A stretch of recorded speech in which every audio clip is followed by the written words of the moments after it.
Hello, hello, Hello, hello. hello. Can you guys hear me okay? Hey, can you guys hear me okay? Welcome, welcome, welcome. Tell me in the chat if you guys can hear me okay. Hello, hello. I need to work on that. I don't know why. It seems like the sound goes in and out. Hey guys, hey, tap the screen, share the live. Good morning, or excuse me, good afternoon. Good afternoon, guys. Hey, I miss you guys so much. Welcome, welcome, welcome.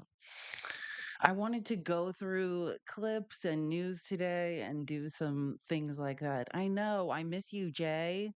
I know. Hey, Paul. I know. Long time no see. I think women in America needed to take a beat, but we're okay. I'm good. I think so. Yeah, I think my plans going forward, and I'll probably repeat this a lot. I just had a great conversation with Facts Still Matter about plans for the future and organizing and like what we'll be doing. I have some ideas for some new shows and things we'll be doing. I think I want to be doing like sort of a clips and news show where I can talk about show clips, we can discuss them, do news. I don't know if that will be 5 days a week or 3 days a week. I'm going to see, possibly have some like guests join me to also talk about clips and news. Then I think a couple times a week, I'll debate with Pickles at night because I think thank you so much. I know. I think I'm going to start an Amazon account so when I wear tops and things, like that I can just direct people to that account, like the public ones where you can say like, "Oh, if you like this shirt, this is what I'm wearing." Cuz I think that would be a good idea. But that's one of my plans for the future. But yeah, I think I've taken a beat after the election, thought about things, thought about like what I want to do. I think I definitely want to do a clips and news show during the day. I'm not sure if that will be 3 days a week or five. We'll see. But I want to, and then after that, probably debate with Pickles a couple times a week at night since our schedules work out that way. I'm looking to do some things with Facts Still Matter in the future. And then I'm super excited.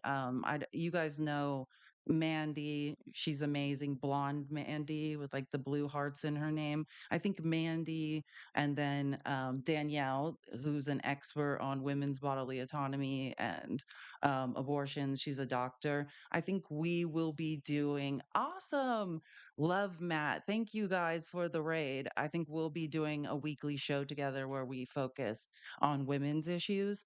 So, I love Matt, love Angry Vet. Thank you guys so much for the raid. So we will be looking into that. So cool things coming down the pipeline in the future. Like super excited about that. But what I want to do today, because like always, I've been watching the news intently, and there's so much news I need to report on. So I want to make sure to do that.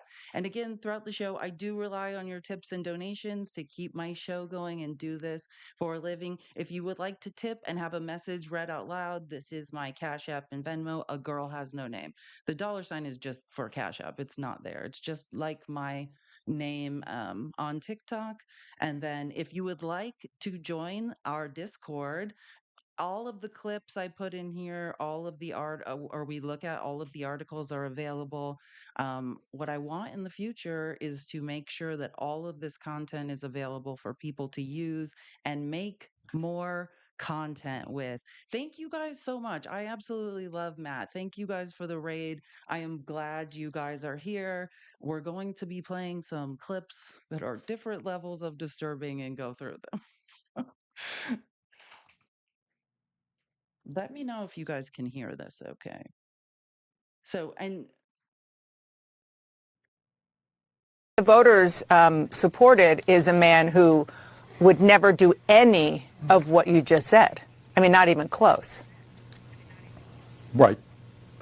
But what that man named Donald Trump did do is he said, I feel your pain. I know that you're hurting, and I have an explanation. Well, his explanation was bogus. You know, millions of people coming across the borders illegal. We have to strengthen the borders. That goes without saying, but that is not the cause of the problem. The cause of the problem right now is to have a small number of people on top who have enormous economic and political power. How, for example, can the Democrats not say, look, we got to get rid of the Citizens United? In this campaign, in the Republican Party, Democratic Party, billionaires exerted their power. I could not agree more with that statement. Like, right or wrong, right? I've been thinking about this a lot. Thank you so much for describing Nerd Unleashed and amazing. Love that name. Definitely subscribe. I will be doing this 3 to 5 times a week, going through clips and the news, debating at night if I can. I would love you guys to subscribe and follow the journey. Hopefully, I can create a team of people armed with the truth. This is the goal. But to speak to what Bernie Sanders was just saying, and why I wanted to show this clip is really simple. Like, there seems to be a rise of populism, right, in this country, which is a lot of the largest amount of the population hearing what they want to hear from someone like Donald Trump. Now, is Donald Trump telling the truth? Absolutely not, right? I was debating with Pickles on Sunday night, and we heard this time and time again, you know, oh, I think I might have made a mistake voting for Donald Trump. And I started to look into it, and it turns out I voted for him because of the economy, but he might not be that great on the economy, right? And I think the talking point and the way I see it needs to be like, hey, prior to this election, I was delivering the numbers on the economy. We showed that Trump ran the economy into the ground. I've showed it time and time again. And that still remains true. Now, if you were taken in by the misinformation and disinformation that Trump's great on the economy, it's our job to, respectfully disabuse people of that notion, right? Like, the truth is still the truth. It was before the election and it will be after the election, right? And I think Bernie Sanders is a good example of when I say that, thank you so much, that Trump is a populist, right? When was the last Democratic populist that Joe Rogan endorsed? That was Bernie Sanders. I don't know if anyone remembers. Bernie Sanders was crucified by the Democratic Party for going on Joe Rogan's show and accepting his nomination. But that's what Bernie Sanders was great at. Just what Donald Trump is great at. Except Bernie Sanders isn't a pathological liar, though, but appealing to the masses with policies, right? And I think that's what we have to get back to.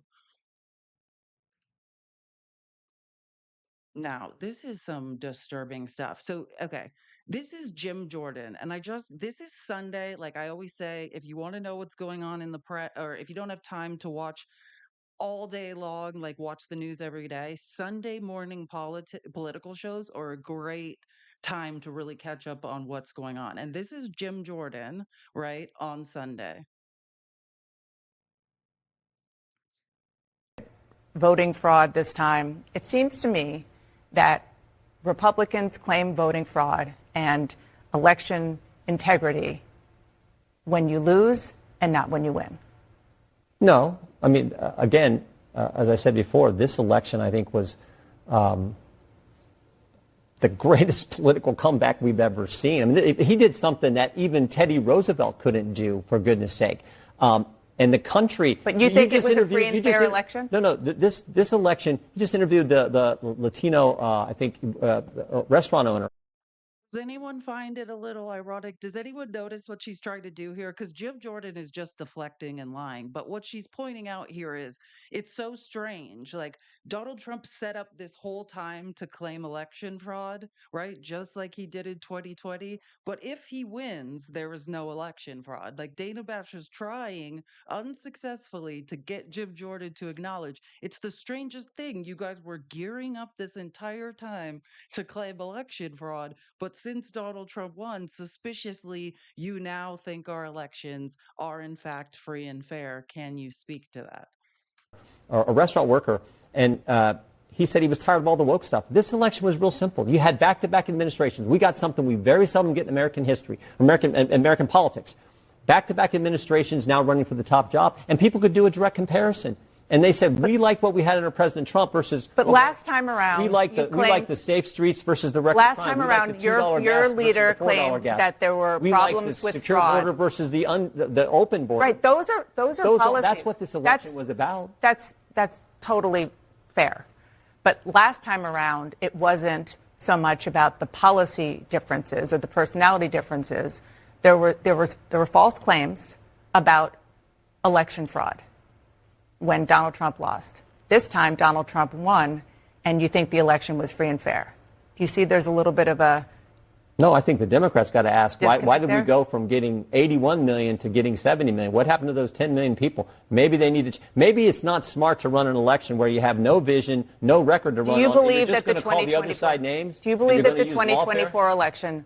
Now, just let's point out right now, Jim Jordan is full of it. No one called anyone more names. I could pull it up now, just clips, endless clips of Trump calling people scum, calling people garbage. Nobody has ever called people more names than Donald Trump. Nothing the Republicans are ever talking about is valid, right? The point is, if you win, it's a free and fair election. If you lose, hey, we had hundreds of lawsuits drawn up to file and claim that it wasn't. The hypocrisy in the Republican Party knows no bounds. I know. I have red flags. I have green flags. Keep tapping the screen, guys. Tap, tap, tap. No, I think this is interesting because if you don't, and again, all of these clips will be available in the Discord. If you want a link to the Discord, message at Feliz Navidad Live. This is a TikTok account, a business account. Just send a message and say, I want a link to the Discord, and we will get you on. And you can use any of these clips or any of the articles I present to make content with.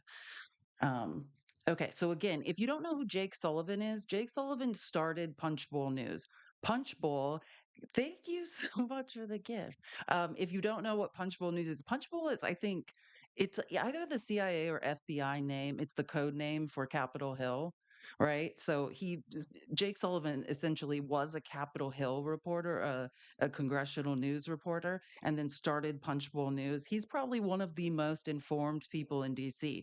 He on Sunday, he was on Face the Nation and basically being asked, hey, we have all this proof. We saw indictments go down. We know specifically that Russia was interfering in this election, in the 2024 election for Donald Trump, right? That's what he's being asked about.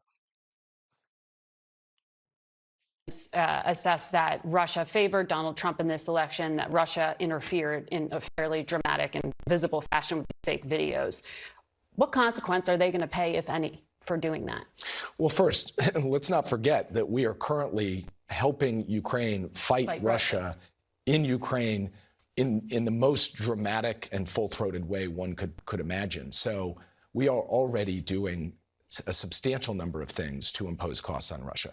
We have also passed the most sweeping sanctions on Russia that we have seen against a major economy in the world at any Senator point. Haggerty was saying it's Russia's doing fine even with those sanctions. Well, first of all, you can see in many different ways, whether it's inflation in Russia, whether it's their ability over time to actually grow their economy, their technology, their capacity to invest in new sources of energy going down the line, that the picture for Russia looks increasingly bleak as time goes on, and that these sanctions are biting. They have not stopped, obviously, Russia from being able to carry out its military operations in Ukraine today, but they have painted a darker picture for Russia tomorrow. Do you So ultimately, I mean, again, just like in 2016, like remember Trump's lies of Russia, Russia, Russia. Well, there's a 1,000-page Senate Judiciary report detailing Russia's interference in our 2016 election. There's reports on Russia interfering in the 2020 election, now in the 2024 election. And what will happen to Russia? It looks like absolutely nothing, right? Now, this is fascinating, okay? Because don't get me started on a Katie Porter whiteboard moment. You know what I'm saying? And this goes to what I'm talking about. Like, the number one thing I'm hearing when I do debates at night with Pickles is people saying, I voted for Trump on the economy. Well, there are no numbers to back up, right, that Trump is good on the economy. So listen to Katie Porter, like, break it down for people with a whiteboard. Like, this is fascinating. Let me ask you the flip side of this, because you made a name for yourself taking out your whiteboard. Don't suppose you have a whiteboard with you at committee hearings. And Donald Trump is planning a lot. I mean, this is now what we got to look at and look at the impact of. Across the board tariffs, tax cuts for the wealthy. Explain to us in only the way you can what's coming. Yep. So I do have a whiteboard this morning. It's always a little terrifying to do this on live TV, I will confess. But let me say a few things Donald Trump has said he's going to do. So he made very clear that one of the things he wanted to do was put tariffs on goods coming into the United States. What does this lead to? It leads to higher costs for consumers. Just straight up. When companies pay more for things, the inputs into their goods, they pass that along to us straight away. The other thing he said he's going to do is he said he's going to weaken antitrust. Now, the whole point of antitrust, which was something I think the Biden administration did really, really well. Let me just help. Yeah. And again, this is one of the things Trump ran on. This is what corporations are paying him to do. And I have further proof of this later on in the show. But antitrust is essentially the laws and regulations that are preventing huge corporations from merging and creating monopolies, which essentially will see prices rise in the United States. Is to create competition. And guess what competition does? It lowers prices. So if you weaken antitrust, you're going to see higher costs for consumers. The third thing is he said he's going to deport workers. Well, guess what the problem with that is? If you deport workers or you reduce immigration in areas where we need workers, then labor costs go up for businesses. And look, what do businesses do? They pass that along to consumers with regard to higher costs. So I think there's a real disconnect between how voters perceived Donald Trump's economic plan and what we have in store for us, which is, I fear, higher costs, right? Like, I mean, sometimes we need Katie Porter with a giant whiteboard to go speak to MAGA, like for real. Because we are, some people are completely lost on what tariffs do, on what we can, whenever they sold you on, we're going to deregulate, and that has something to do with small business. No, they're talking about deregulate antitrust, deregulation on how many bathroom breaks you need to give your workers, union busting, right? Trump, from his own mouth, talking about, I hate paying overtime. And then in the same breath, promising no taxes on overtime. Well, if he finds out a way to not pay overtime, which is what he did in his last presidency, look it up. He weakened the rules around overtime. Thank you for subscribing, Idaho Blue Vet. Absolutely amazing. Guys, keep tapping the screen, subscribe. If you would like a message read out loud, feel free to send a Cash App or Venmo to A Girl Has No Name, and I will read it aloud. I do rely on your tips and donations to keep my show going. I was just thinking, I need to open Venmo, make sure it's open. Give me 1 second. God, I love Katie Porter. And again, if you message at FeliceNavi.live, all these clips will be in the sources section, so you can use them for your own content. Send them to your bag of family members as reasons why you won't be attending Thanksgiving, like whatever the case may be. Oh, I love Dan Goldman. Dan Goldman was on Jen Psaki's show. We absolutely love him. So, and this is one of my other problems, right? So, disgustingly, Donald Trump has won the election, and Jack Smith is looking to wind down these investigations against Donald Trump. You can't hold a sitting president accountable for the myriad of crimes he has committed, right?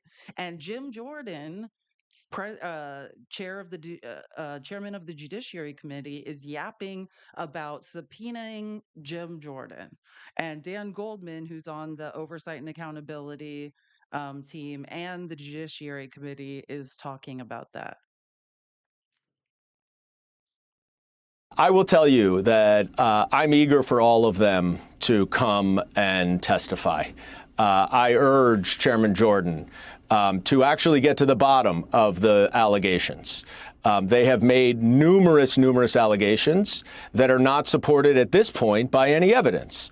So as you would do with allegations, you investigate them. The way to investigate them would be to call witnesses, to get documents, and so we can uncover whether or not there is any legitimacy to these allegations, or whether or not they just like to make those allegations and not investigate them, because we saw what happened with the impeachment investigation in the Oversight Committee.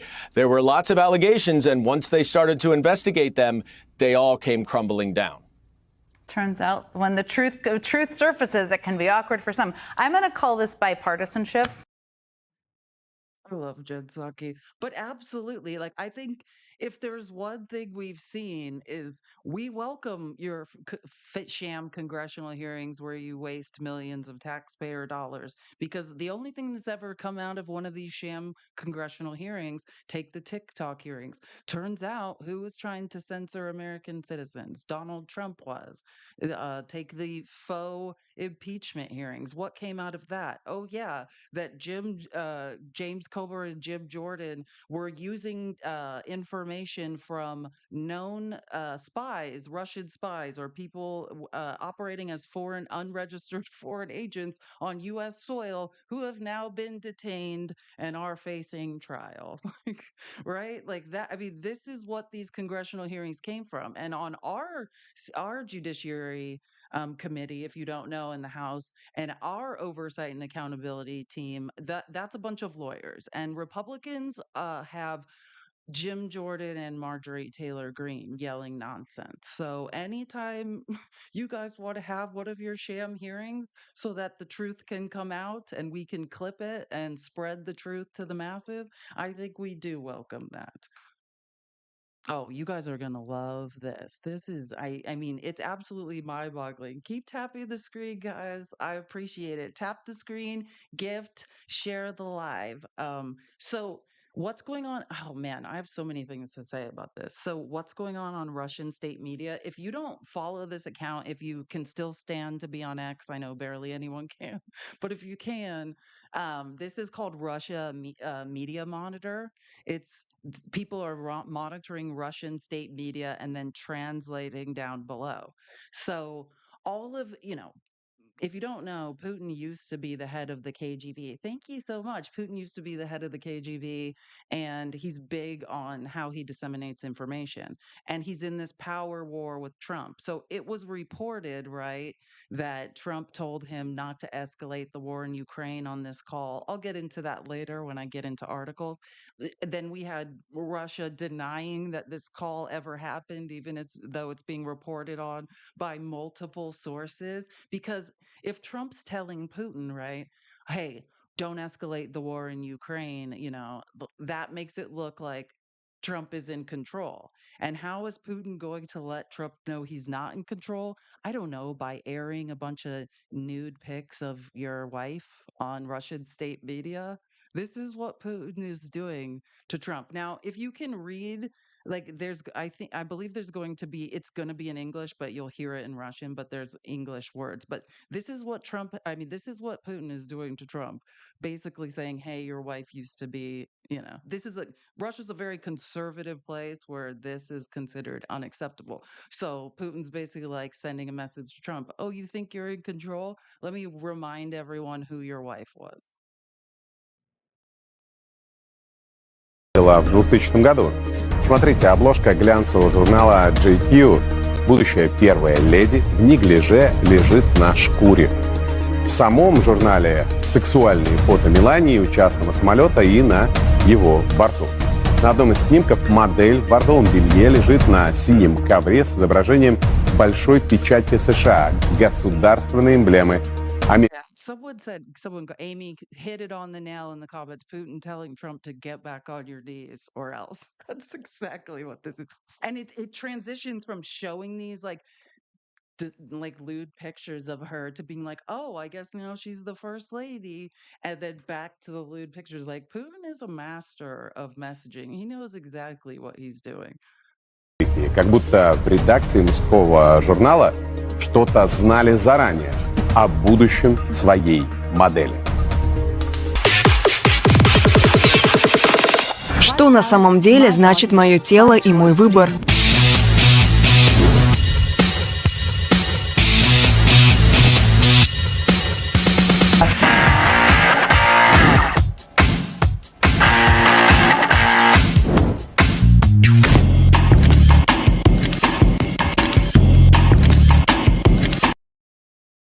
That's your ally, Putin, Donald Trump, back on your knees in case you thought you were running shit. Like Putin letting you know you run nothing, right?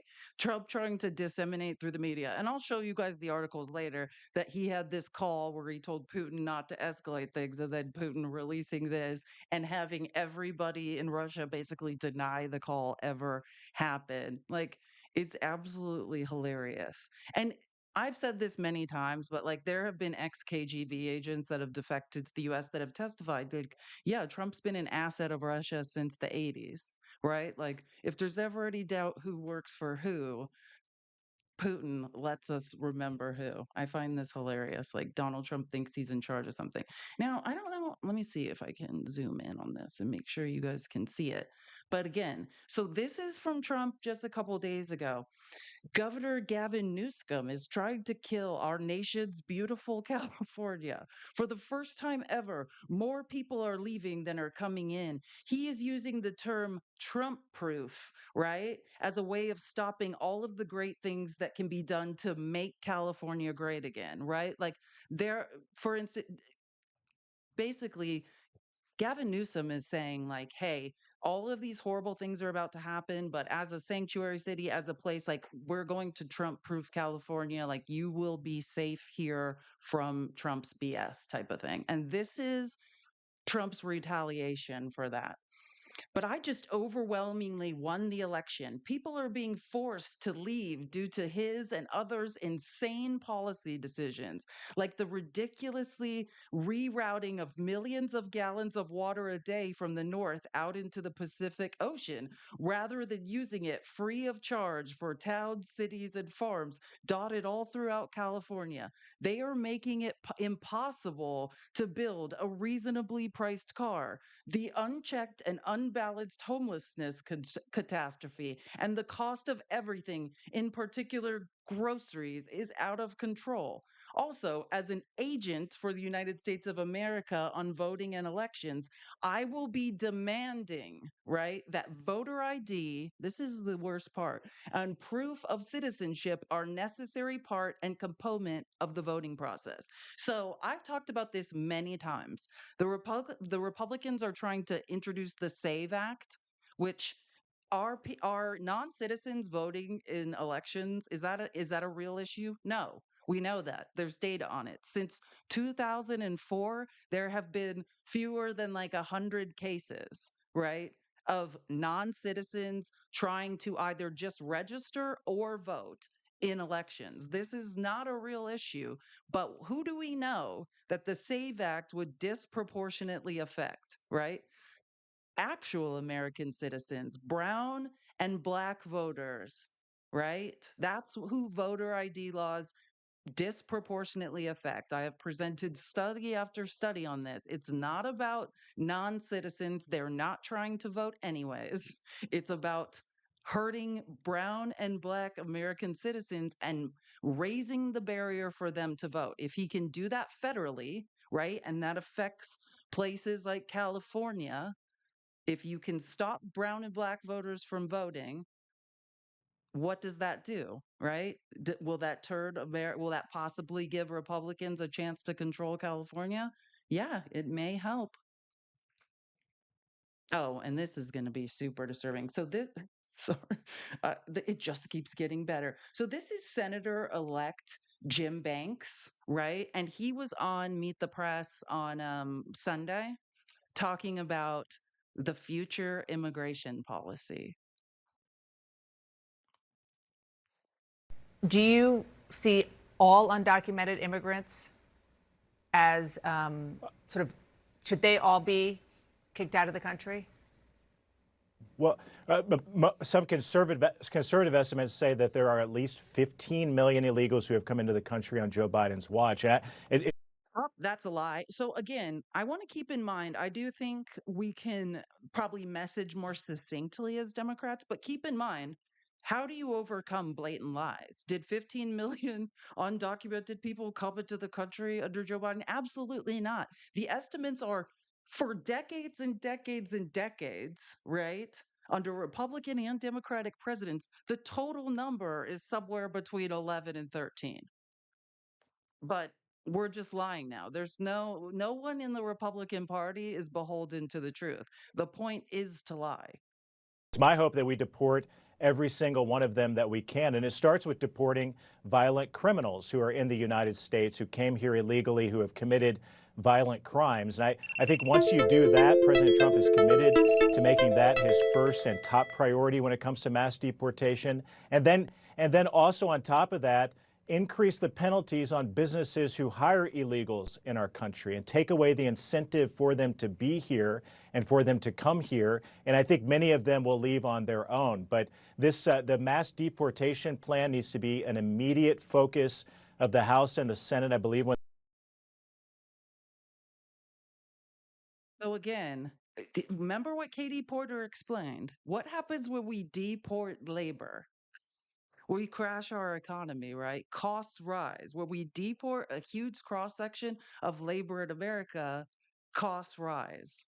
Like, is that a good idea? Absolutely not. And notice they're saying, like, the Republican talking point and how they're trying to get around this is to say, we're going to start. No, remember they say start with the criminals, right? Like that's how they're trying to sell this to us. We're going to start with them. Exactly. Dark KDT. What a great point.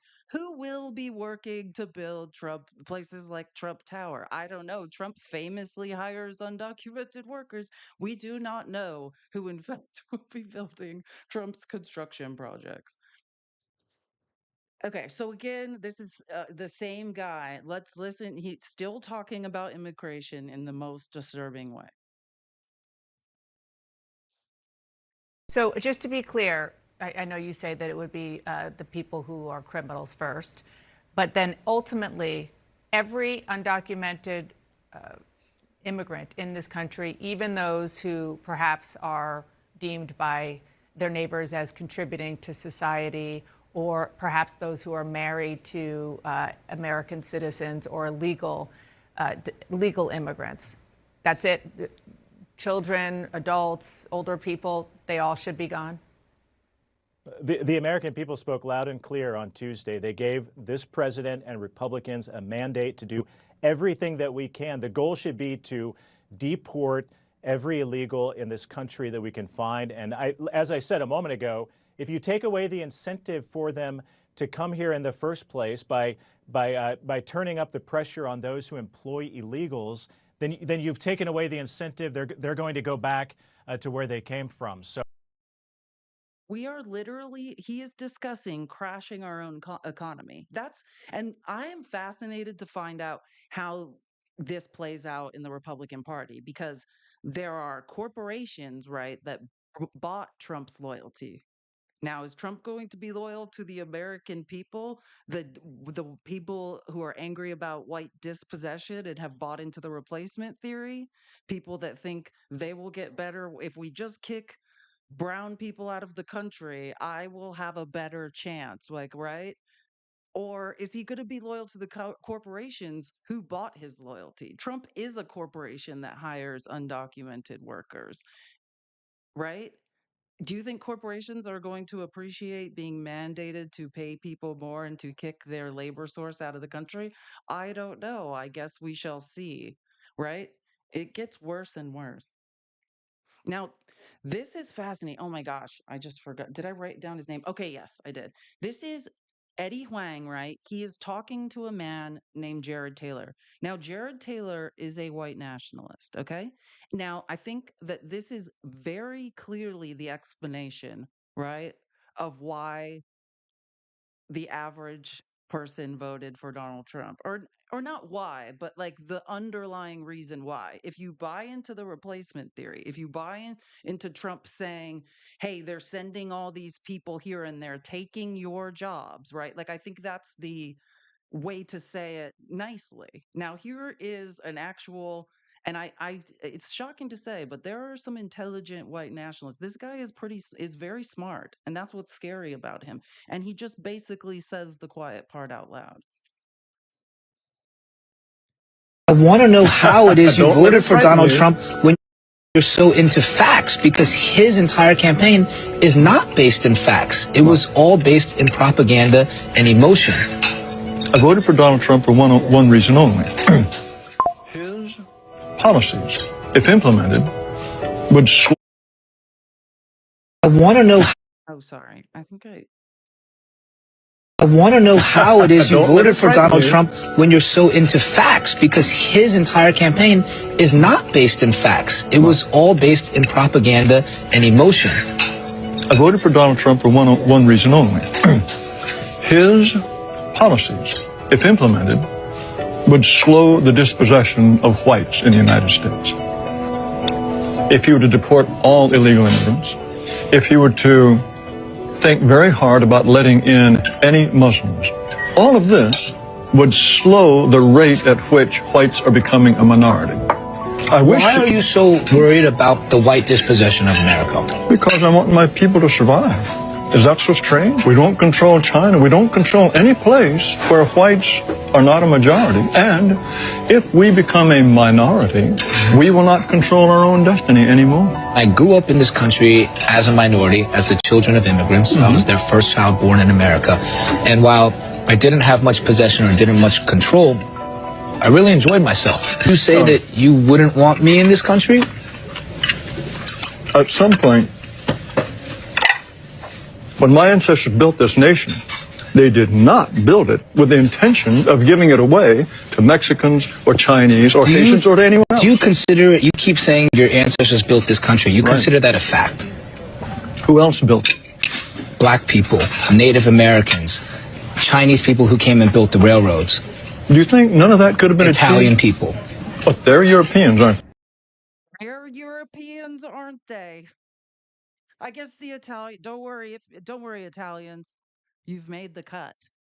But this is what I'm saying. So what I'm saying is, this is the actual reality behind the replacement theory. If you understand, the replacement theory was white supremacist, white nationalist rhetoric. It was unspeakable in this country 10 years ago. It has now been mainstream. That is the way of saying this, of saying, hey, brown and black people, when Trump says brown and black people are coming here and taking your jobs, that's what he's talking about. When Trump says the Muslim ban, this is what he's talking about. This is the replacement theory, but this is someone just laying it out who's not afraid to say, this is about the dispossession of whites in this country. And whether you're able to articulate. Now back to this weirdo. Sorry. So again, this is about businesses, right? Like, listen to this. Who will say, we need these people. They are workers that really fuel our businesses. And then aside from business, just even taking agriculture as an example, I want to read a quote from Michael Marsh, President and CEO of the National Council of Agriculture Employees. He says, from an employer standpoint, you're very concerned when you hear somebody talk about deporting a significant amount of the existing workforce. What do you say to him and others who really do rely, even hospitality, who rely on these undocumented migrants? A mandate is a mandate, and the president winning the popular vote on Tuesday is a strong signal that this is what the American people, the public, expects us to do. And only Republicans who completely misread the moment, who don't understand what the mandate means, and I don't think there are very many of them left in Congress. Turn my microphone up a little. Does that help? Because now it sounds insanely loud to me. But if it helps, I'll turn it up. Anyways, yeah, like, oh God, this is too loud. Oh, thanks. Whoever said I'm the ultimate wifey material. Yeah, after years more of therapy, maybe that will be true. Wait, I have to turn this down a little. It sounds so loud to me. It's very quiet on your side. That's so strange. Here, then I'm just going to take one of these out. I'm going to turn it up. Does that sound better? I know it seems to sound good to it sounds yeah, okay. I'll just turn it up and that's better when I only have it in one ear. I don't know why it's like that. I'll work it out at a later date. Okay. Cool. I know it seems to sound good to some people and not to others. Like I'll try to work that out. I just got a new audio mixer, so I'll like play around with it, but we'll just go with it for now. Yeah, but I mean, that is ultimately the point, right? Whether it hurts our economy, whether it hurts businesses, this is about the dispossession of whites. And I'll get into this further, but I think I see a lot of white women in America hurting. First of all, white women, you were betrayed by other white women, right? Again, we saw in this election suburban white women like not voting along the lines for their own bodily autonomy. And I have a lot of friends, I have people I work with here on this that are I'm watching like absolutely mourn and be in the stages of grief, right? And wonder like how can my sister be supporting Donald Trump, all of this. And I think like I just invite white women, welcome to the party, right? Like this is what it's like to be marginalized. That's what Eddie Huang was talking about, saying I grew up in this country dispossessed. I grew up in this country with no power, right? Black and brown women, we've long experienced being dispossessed of power and having none, right? And white women, right? And many feminists speak to this, but the way white women have survived in society for a long time was being 1 degree removed from the seat of power, right? The seat of power in Western civilization being white supremacy and the patriarchy. So straight white Protestant males, right? And white women were pretty much 1 degree off. They weren't males, but as long as they propped up white males, right? They enjoyed what they felt was a bit of power. But as what white males see as the dispossession of whites in America occurs, and the birth rate declines, what we're seeing is white women finding out, oh no, I don't have any power. I'm not valued. I'm just a possession, right? I'm just an incubator. And that's what white women are going through, like the stages of grief. Like I think black and brown women in this country have been going through it. Um, Black and brown men are deeply understand it already, as well as Asian men that know, what it's like to be dispossessed. And what we're seeing, this authoritarian push, which by the way, this isn't just happening in America, right? This is happening in Europe. This is happening all across the world, right? And that's what we're seeing, white males saying, hey, we're feeling uncomfortable, we're feeling like we're losing our foothold, and we're going to claw it back. I also think it's worth noting it's the same thing like MAGA likes to be like, look, we won, look, we won. I mean, you can't gamble, you can't it basically was a gamble. What we know is incumbents across the world, right? People who were in power during the pandemic are now out of power. There's a couple of places where that's not true, but the majority is, hey, because what happens? I used to work 90 hours a week in the tech industry and advertising. Did I ever I considered myself to understand what was going on in politics, but compared to what I know now, I knew nothing, right? I was working, I'm exhausted. I don't have time to know this stuff. But all people know about the pandemic is I just went through 4 years of hell, okay? And it's the same thing we hear about gas prices and eggs. I went through 4 years of hell. Who was in charge? Joe Biden. End of story, right? There's no further investigation. They do not dig any deeper than that, right? It's that simple. So understand if the Republicans, what the trend around the world says is if the Republicans had happened to be in power, right, during this time had been sitting in the White House, we would have blamed them. And that's a failure of the American education system, right? We shouldn't defund education. In fact, maybe we should be spending more on education. Maybe we should teach people critical thinking. I don't think people should have to get a college education to learn how to do deeper investigation, to learn what a primary versus secondary source is. But that is the way the Republicans want it. Don't ask questions. We'll tell you what the truth is, right? When a couple of Google searches could tell you that no one did any better than Joe Biden. We recovered. The pandemic was something we all had to suffer through, right? And what happened was Donald Trump was in power for 4 years. The economy is like a giant cruise ship. Does it turn on a dime? No. You guys think Trump had low inflation? No, that was Obama's economy, right? He was coasting on Obama's economy, passed tax cuts, then said tariffs will pay for these. We know they did not, right?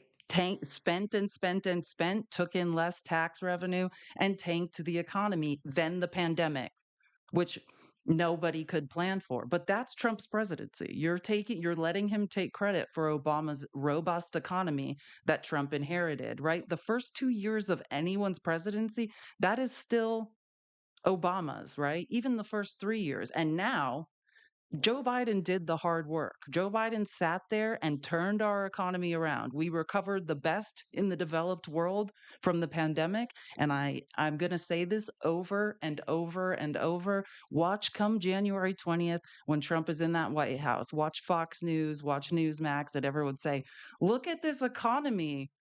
It's amazing. Look what Donald Trump's done. Has Donald Trump done any of that?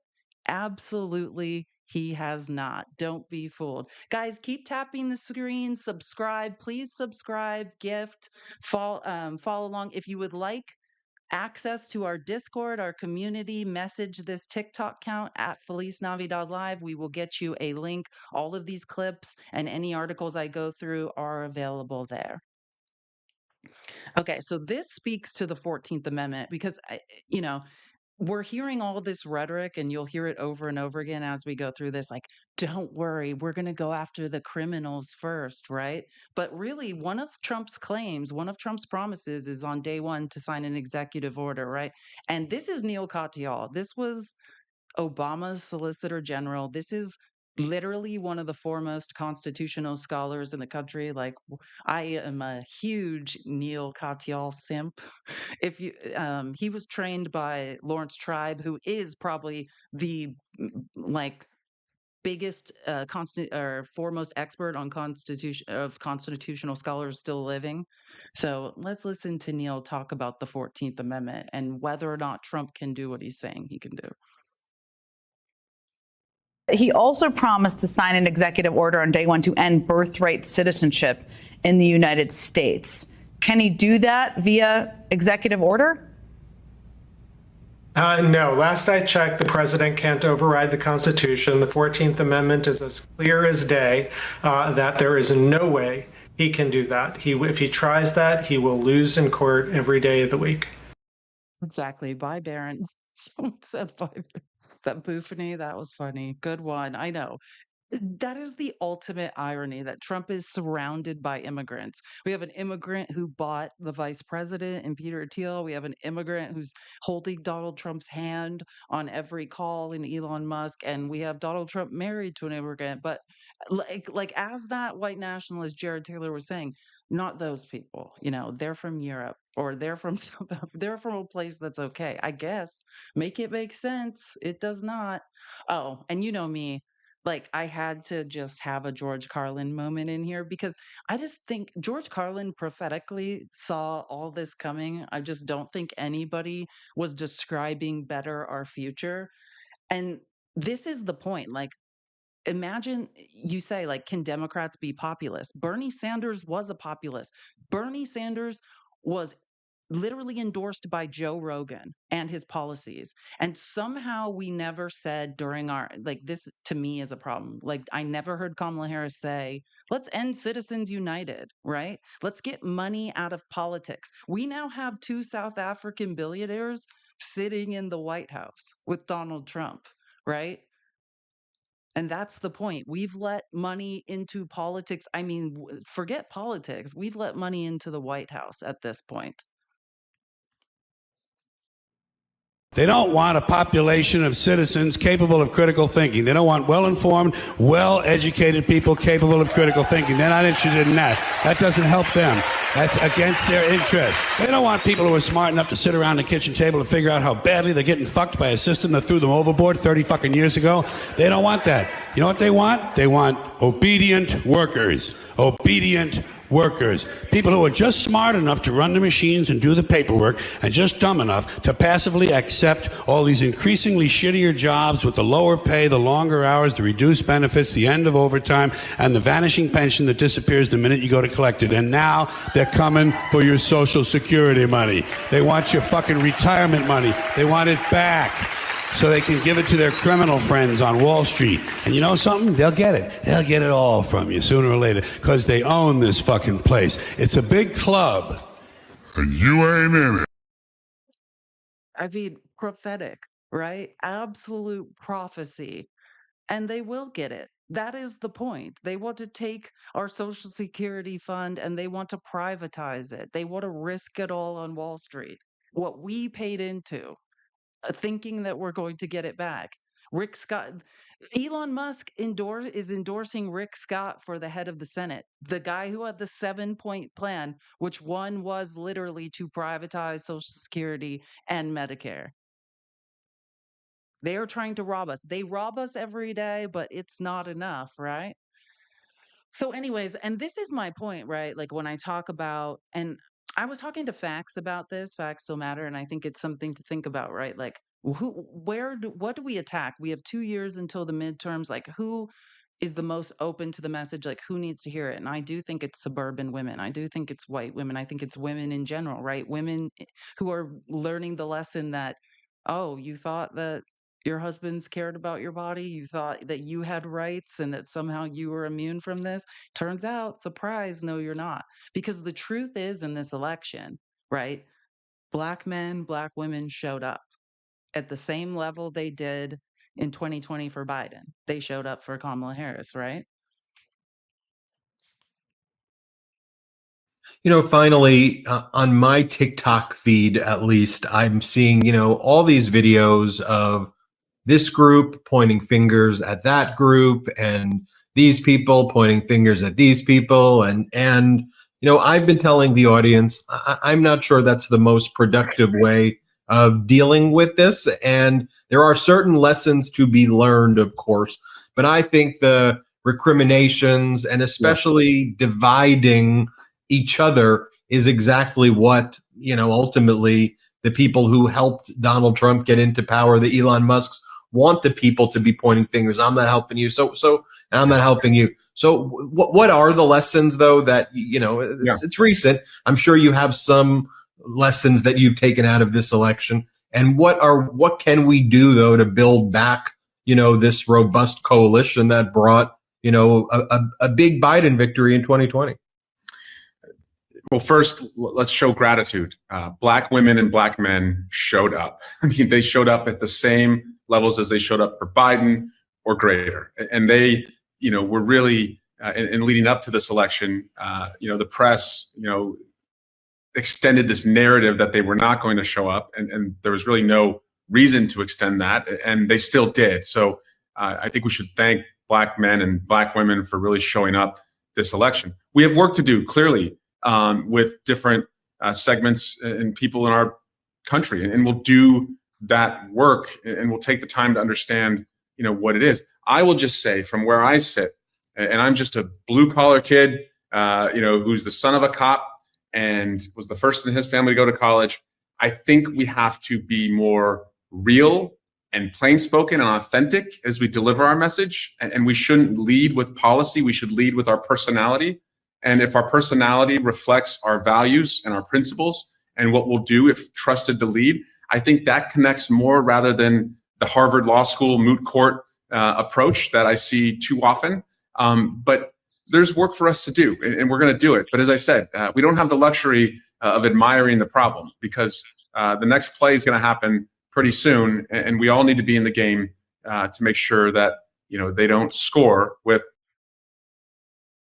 I think that's a great line at the end there. That's why I left it going. So, like, we don't have the luxury of admiring the problem. I think that's very true. I'll push back. I love Eric Swalwell, but push back a little. And I think I know what he's talking about. Eric Swalwell is a lawyer, right? And I think you see like a marked difference between the lawyers who are like Eric Swalwell, like, hi, I'm a person that, like he said, my father was a cop. I'm a middle class kid. I just want to have a conversation with you versus what he's saying is like the Harvard or Yale lawyer style, which is sometimes like I think lawyers who are educated Democrats and they're speaking to people like robots and it's like I'm not connecting with what you're saying. Like in the oversight and accountability and the judiciary teams in Congress we have like Jasmine Crockett, Jared Moskowitz, Eric Swalwell, these are Dan Goldman, these are all very intelligent lawyers who are able to just communicate as people, right? And I think that's the point Eric Swalwell is making, because I also will push back a little that I do think people are interested in policy, right? Like when I'm debating with Pickles at night, like what I've found, what we've heard people say is, hey, I might have made a mistake voting for Trump. Like I've looked into it now and like it's not making enough sense. And we had one guy literally come up and say, why did I hear none of what you guys are saying, right? It's like, hey, in a campaign speech, you can't break down like the economy, with a whiteboard. Maybe we need to, but I think both things are true. I don't think we should underestimate the ability of Americans to understand policy and talk about what's next. But I also think we have to speak as human beings who have personalities, not as, hey, I'm a Yale educated lawyer. I think it's a combination of the two. But what he said was right. Like, black women and black men showed up to vote at the same level they did in 2020, right? And I think that is indicative of who knows what it's like to be truly dispossessed in this country, who can see through the BS and who because they've been living it for years. And I think that's the black community sees through it all. Like they see Donald Trump and they're just like, no, please, you know what I mean? Like this has been going on for hundreds of years. Like, please stop. Right. And I think with white women, suburban women who are just coming to this idea of, wait a minute, no one cares about me. No one cares if I have rights, right? That's a new idea, a new concept to women that they're going to have to sit with. Whereas the black community is like, we've been in this hellscape. Welcome to the party, right? So I think that's the difference. Oh, and this is my point, and it will be a little hard to hear this because the sound is a little off, but, like, I didn't find another clip of this, and I think this is so important to play. Like, this is a clip of, Lawrence O'Donnell's show, and he's talking about this point of Trump taking credit for Biden or Obama's economy, right? Trump, all these numbers, when you see these fake memes comparing Trump's economy to Biden's economy, like we could talk, hey, there was a pandemic, but also more importantly, no, that was Biden's economy. Like if you want to talk about Trump's economy, he would have had to been elected for another 4 years, which then he would have been responsible for the pandemic. Donald Trump is going to inherit the best economy in the world, thanks to Joe Biden. Starting in January, Donald Trump will begin calling the American economy the best economy in the world after lying about it for the last 4 years. Donald Trump will no doubt claim that everything is better in the economy next year simply because he was elected president.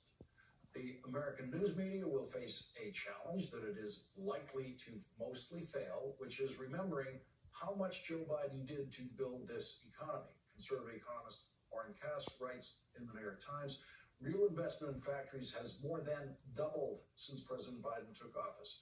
For the electronics industry, it has nearly quadrupled since the beginning of 2022. By comparison, Mr. Trump's Council of Economic Advisors tried to show that his 2017 tax cut spurred investment, but instead found an effect of zero. Joining our discussion now is Jeffrey Sonnenfeld, Senior Associate Dean at the Yale School of Management and a I think that's the bottom line though, right? Is that's the message. And note on January 20th when all of a sudden on Fox News the economy becomes great. Like that is the reality we are faced with. That is the hill we have to overcome.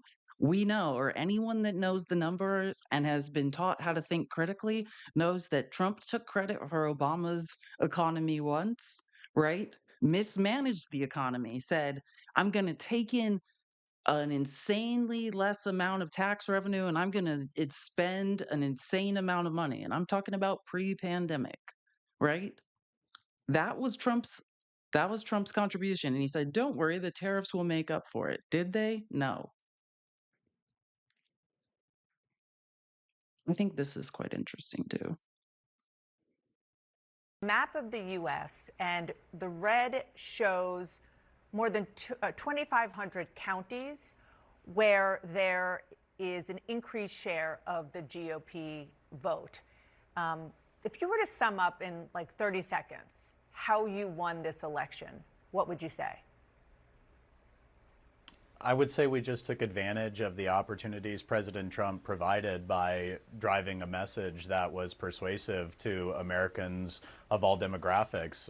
We were a very precise campaign. We looked for the opportunities that our candidate presented, and I think we did a really good job strategically and tactically of driving home the points that he wanted to make. And you hear him saying nothing specific? Because the truth is, you can look at Trump's campaign website, right? The Republican policy platform, 16 pages, there's nothing specific. Trump actually made 0 promises. If you look at the Democratic policy platform, it's 83 pages, I believe. They said very specific things about what we had been doing and what we will be doing to continue recovering our economy, right? Trump did not promise anything specific. What Trump did do was, regardless of what group he was in front of, just promise everything to everyone. That's why I can't wait to watch which promises do we fulfill. Do we cut all our taxes and take in no tax revenue and crash our economy? I don't know. But it is interesting to see. I know. I think that's, someone said policy doesn't matter. I think there are people that do want to hear solutions, but I think, yeah, I've pointed out endlessly to people, like the people in the comments who are like, Donald Trump won, Donald Trump won. What did you or MAGA, we won, we won. What did you win? What did you win? Because the facts are still the facts. It doesn't, to me, like, you guys won the election. Well, everything I said prior to this election was true about who was mismanaging the economy and who has done a great job with the economy. And everything I said have said after the election is still true. What did you guys win? A pocket full of dreams? I don't know.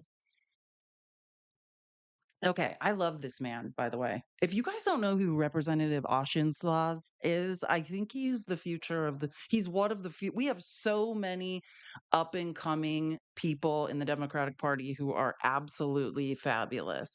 This man is fabulous, and I love his ideas. Let's just listen and then I'll talk. Our last interview together a few weeks before the election, you and I were talking about Gen Z men, and we were raising the red flag that Gen Z men were not Democrats anymore. We're not liberal. They were becoming Trump supporters, whether that's because of the podcast ecosystem that exists, starting as kind of gamers and then bringing them all the way up to become kind of Trumpers. But we tried calling it out. That's one of my big reflections. The election, I think, demonstrated. Let me just break in and speak to this too. Like, if you don't understand the gamer to the alt-right pipeline, this is something that YouTube created, right? It was about marketing. It's a literal slippery slope, right? That is what the alt-right pipeline is. It started appealing to gamers, and then you would start seeing a Ben Shapiro clip, right? You would start seeing Benny Johnson clip, and that's how you would enter the alt-right pipeline all the way down to white nationalism, right? Like, that's what it is. It is the gamer to YouTube to alt-right pipeline. And this is something that, if you can read about this, but this is something that's known in the tech industry and in advertising, that YouTube made billions upon billions, Google made billions upon billions of dollars of funneling young gamers down this pipeline to the alt-right. And that's what they're speaking of. And now we see it come in this election, right? They're saying Gen Z, like the gamer to alt-right pipeline. That is what they're referring to. That. What are your thoughts about that? What do we do to bring back, men into the Democratic Party while also still not sacrificing core values of being a party that respects people's rights and equality? First, thanks for having me back on and for digging deeper into this topic. As you mentioned, you and I were discussing this a few weeks ago. The last poll I saw heading into the election had Democrats doing better with 85-year-old men than with 18-year-old men. That is obviously not a future. And I was just speaking about this with someone. Like, imagine that. Like the day, if you would have told me, imagine the Republican Party has always been famous for having the senior vote, right? 85-year-old men are now voting Democratic. These are people who are politically active, right? Understand that like the way I vote could affect my future, my Medicare, my Social Security. If you would have told me we'd come to the point where we have the senior men, I would have said, it's never happening. But because these are people who are more politically active, like they're not just looking for the cool three-letter syllable or, oh, you're into crypto, bro? Like, so I'll vote with you, right? These are people that have experience in politics and are now voting Democratic. Whereas now our issue is Gen Z.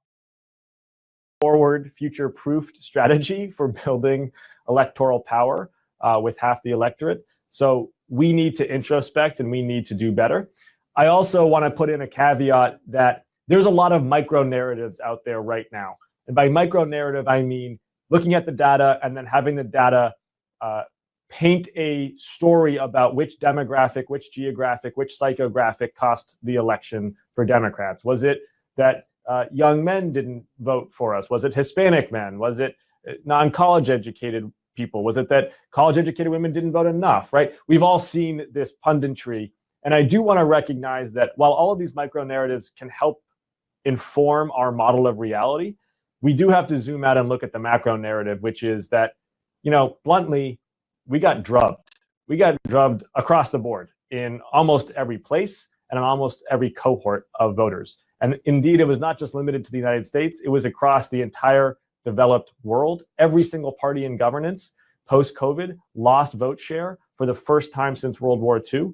And the simple and I think stark reason is that voters were very frustrated with inflation. So while we are talking about young men, and while that's an important issue we have to talk about electorally, I think we got to keep our eye on the fact that cost of living is what deflated our vote share more than any other factor. I could not agree more. I think that's so intelligently said, right? Like that is the reality. This isn't unique to America. Like MAGA thinks, oh, we did it. You guys did nothing. Incumbents, people governing bodies in power during the pandemic, by and large, lost power. Right. And that's as simple. And I talked about this earlier. It is as simple as, hey, my life has been miserable for 4 years. You can tell me we did the best.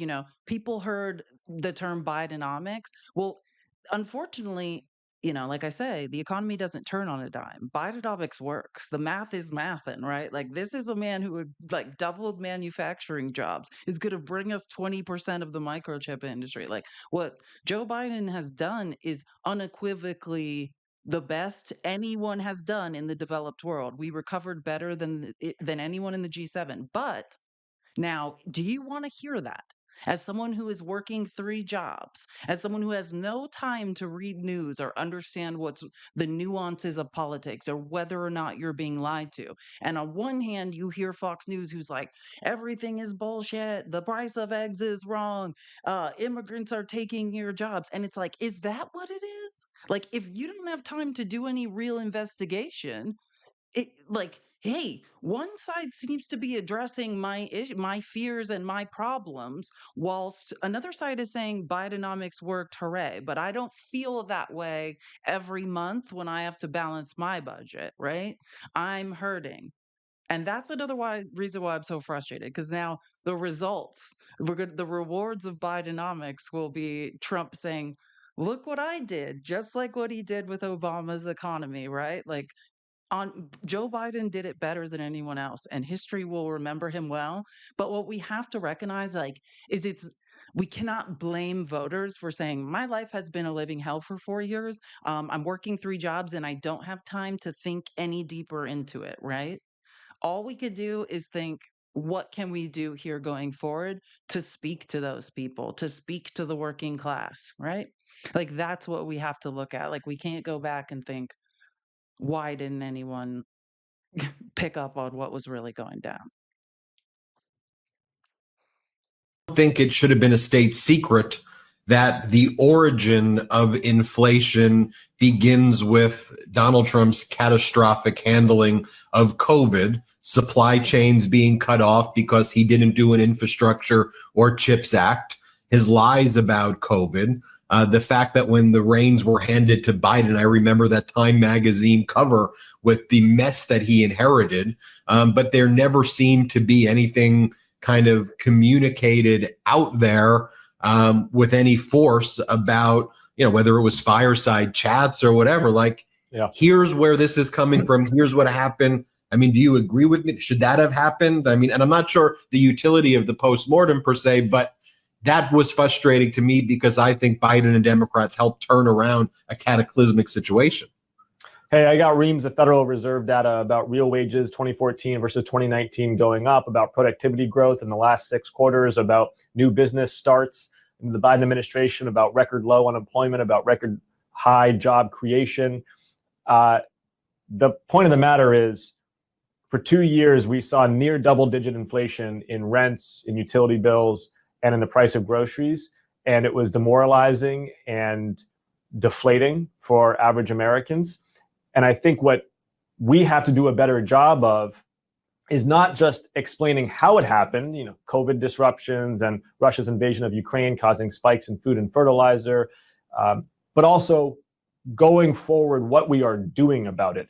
Here is how building 10 million units of housing is going to put downward pressure on housing prices and make it easier to buy a home as a millennial or Gen Zer. Here is how building 1,000 nuclear power plants and bootstrapping a clean energy revolution is going to make your utility bills cheaper. Here's the plan. Politicians sometimes think that voters don't like talking about policy.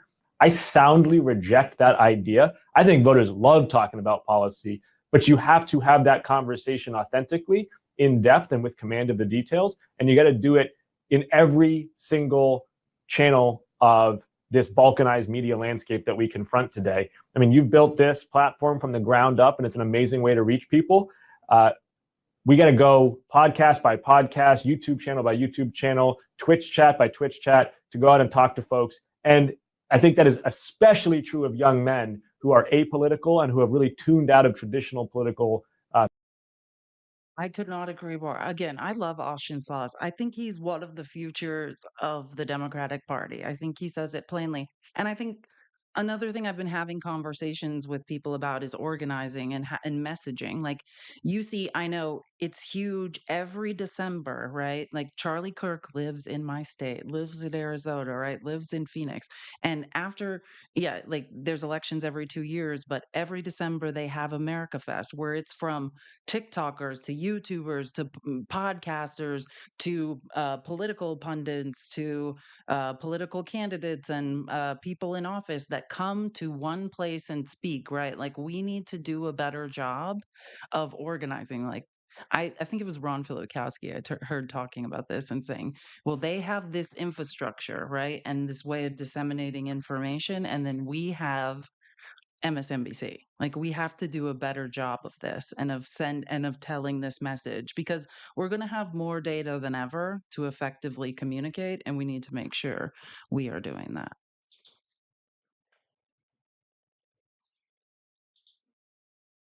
I love Jayapal. Like, she's one of the, if you guys don't know, she's like left of left. She's in the progressive caucus. But more importantly, I think her name is Sarah McBride. And I think this is a super important. Well, I'll just let you listen and then we can comment. You're going to get them the things that they need. Okay, last question, Nick. I just wanted to ask about some of the soul searching we've seen in the party so far. Some in your party have blamed voters' perceptions that Democrats lean too far into culture war issues, transgender issues as part of it. Is this helpful? How should your party be responding to those kinds of GOP attacks from here on out? Anyone? So a couple things. First, I want to echo what Chair Jayapal said, that this is a moment for soul searching, and there should be humility across the Democratic Party, regardless of where you fall ideologically, regardless of what your priors are. I think we should take a beat. Votes are still being counted. There's plenty of time for us to dive into the data to really understand what fully happened and what role different issues played in this campaign. Let's be clear.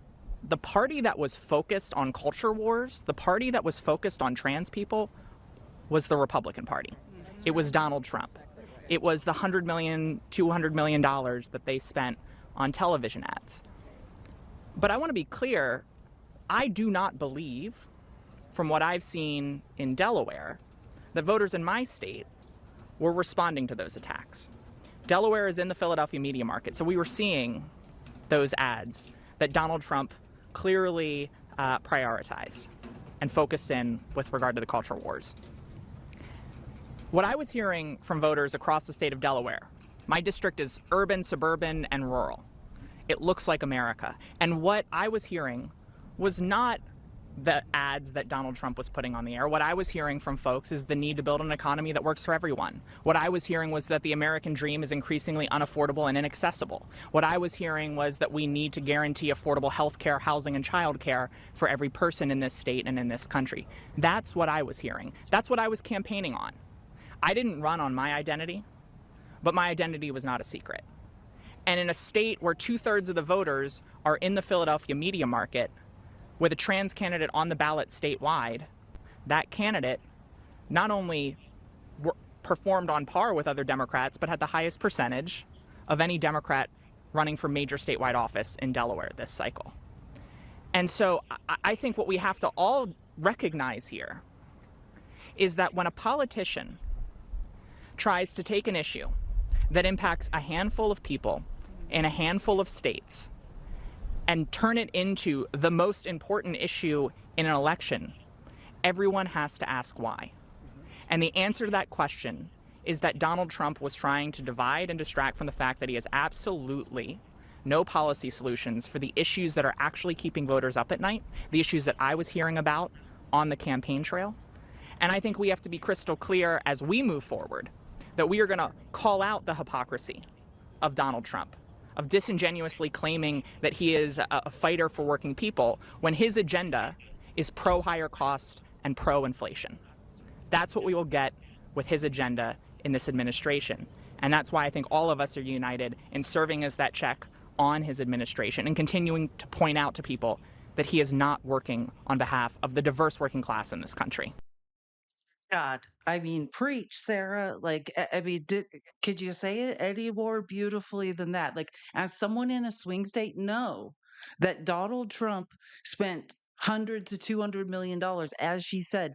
The only ads that were running, which when the first time I debated with Pickles, actually, we ironically had this scientist on who, like, I think he's a geologist. I'm not even sure. Like, he talks about evidence that, evolution is real and things like that. I think his name is Dr. Bliss or Blitz, and he has like 300,000 followers. And we had some science denier on, and he came up and he ironically was like, well, I'm in Arizona right now. And I was like, oh, do you live there? No, he doesn't live there, right? I think his wife's family is from Arizona. And he's like, I'm in Arizona. And he's like, there are no political ads. Donald Trump's not running on policy. He's like, the only ads running in Arizona are anti-trans ads where Donald Trump lies about us paying for, I can't remember, like prisoners in the federal prison system for, I don't even know what they said. I can't even remember, but that's all they were. That's it. And she's saying, I'm in Delaware. I am part of the trans community. And my constituents see these ads are in the Philadelphia media market. And I was voted for. I focused on the things that mattered. And I think I always talk about Andy Beshear and how he's kind of an example of this, right? Andy Beshear is a Democratic governor who was reelected to his second term in Kentucky not long ago. And this is a guy who will not talk, about Joe Biden. And all he will say is like, hey, I'm in Kentucky. I care about these hyper local issues. I care about education. I care about healthcare. I care about these things, right? Like, I think the Democratic Party needs to get back to hyper local issues and how we can change things, but also notice like who is spreading the misinformation and disinformation, who made this about culture wars, who spent $200 million on anti-trans ads. Is that an issue that affects everyone? Absolutely not. And again, if you want to link to the Discord, all these clips, this clip with Sarah, every clip I'm playing, this is available in the sources section in the Discord. Just message at FelizNavi.live. This is a TikTok business account. Just message, say I'd like a link to the Discord. We would get you one. If you say it in the comments, I'm sure Ahmad can also get you one. And then again, I do rely on your tips and donations to keep my live going. Please subscribe, please gift. If you tip and would like a message read aloud, I will read it aloud. This is Cash App and Venmo. Moving along. Oh yeah, this is disgusting. Sorry. So this is funny. This is from 2 days ago. This is Ben Meiselas. In the least biggest surprise of the day, the CEO of CNN's parent company, right, is gleeful Trump won. And I think after Trump win, Hollywood prepares for mega mergers and volatility. And what is Trump talking about? Like somehow MAGA thinks deregulation helps small business owners. It doesn't. Deregulation is about deregulating things like antitrust laws, allowing huge mergers, which create less competition in the market and raise prices. And this is the CEO of CNN's parent company literally saying, hold on, I want to find the quote that I was reading. On November 7th, the day after Donald Trump's presidential victory, Warner Brothers Discovery chief David Zaslav delivered a not so subtle message to Wall Street. It's open season on deal making, and Hollywood is better off for it, right? Discussing the narrowing field of players in a media and entertainment environment that's in a generational disruption, the CEO said, that the upcoming administration may offer a pace of change and an opportunity for consolidation that may be quite different. He's saying, if you don't know what Joe Biden did, Joe Biden made it harder to violate antitrust laws, right? He made it harder for huge corporations to merge and be able to raise prices, right? To reduce competition in the market, right? Competition in the market is good. We want more competition. That's what Amazon does. Takes away competition in the market, right? We want less mergers. And this guy, the CEO of CNN's parent company, is saying, I'm so excited for for Donald Trump's administration, so we can merge, so we can raise prices, so we can make less competition in the market. Thanks for subscribing. Welcome to the team. Love to have you join our Discord as well. Please do subscribe. Okay, and this is gonna kill you. I mean, this is literally gonna kill you. If you yes, this man is wearing one of those Trump visors with the hair on the top. This is a Latino voter, and this is real life. Like, this is the weird things people who voted for Trump are now saying. If they let in hundreds or thousands of people who already have criminal records, if deporting them creates a mass deportation, I'm all for it. But what if rounded up in all of that are people who work on a farm, they're doing the jobs that Americans don't want to do? Does that worry you? That wouldn't be fair. Of course, they need to make sure that they don't throw away, they don't kick out, they don't deport people that are family oriented. The question that I know what you guys just breathe through it. Everyone take a deep breath. You just want to be like, is this real life? But I will say this, like I talk about debating with Pickles, and I've realized debates are good to have because it gives you like a very good perspective on what people are thinking. And we talked to a man, I think from Colombia, whose mother had immigrated from Colombia. I think he was born in America. His mother had immigrated, and oh no, his wife was from Colombia. His mother had immigrated from, his mother had worked tirelessly to send himself and his siblings over one by one from Peru. right? And he's talking about, he's like saying, like, well, I voted for Trump and I can tell you why I know other people did. And he's saying, well, we come from places with high crime. And Donald Trump sold us on this idea that they're taking all the criminals. And you're wondering, like, why does anyone believe this? Like, it's been fact checked time and time again. There's never been a source saying they're sending their criminals. But there's this belief, like, imagine if you're immigrating from these places where there's a high concentration of crime, right? You are not overly informed. You're working very hard. You don't have time to look into if these things are true. And you're thinking, I came from this crime. I came from a place of corruption and gangs and crime, and I don't want to go back. And he said, for that simple reason, I voted for Trump because he's not going to let the crime and, the crime come here. And then we took him through numbers showing, oh, did you know that there's no correlation between immigration and crime? But what Fox News has done a great job of, right, is pointing out this horrific crime was committed by an undocumented immigrant. Now, can we ever reduce instances of crime in a group of people to zero? No, right? But do we know that there's no real correlation between immigration and crime? Of course we know that. Well, I know that and you know that, but does MAGA know that? No. Do Hispanic voters who are terrified of the country becoming a place where they came from? No, they don't know that. Do I know that if I want to be safest, I will move to a neighborhood of immigrants because they are less likely to be committing crimes than white Americans? Yeah, I do know that. You're 30%, immigrants are 30% less likely to be incarcerated than white American citizens. I'm quoting a study, The Mythical Tie Between Immigration and Crime from Stanford Economic Policy Institute. Truly, if you want to be safe, move to a neighborhood of immigrants. Like, this is when you are safe. Move to a neighborhood of undocumented immigrants. You are safest there.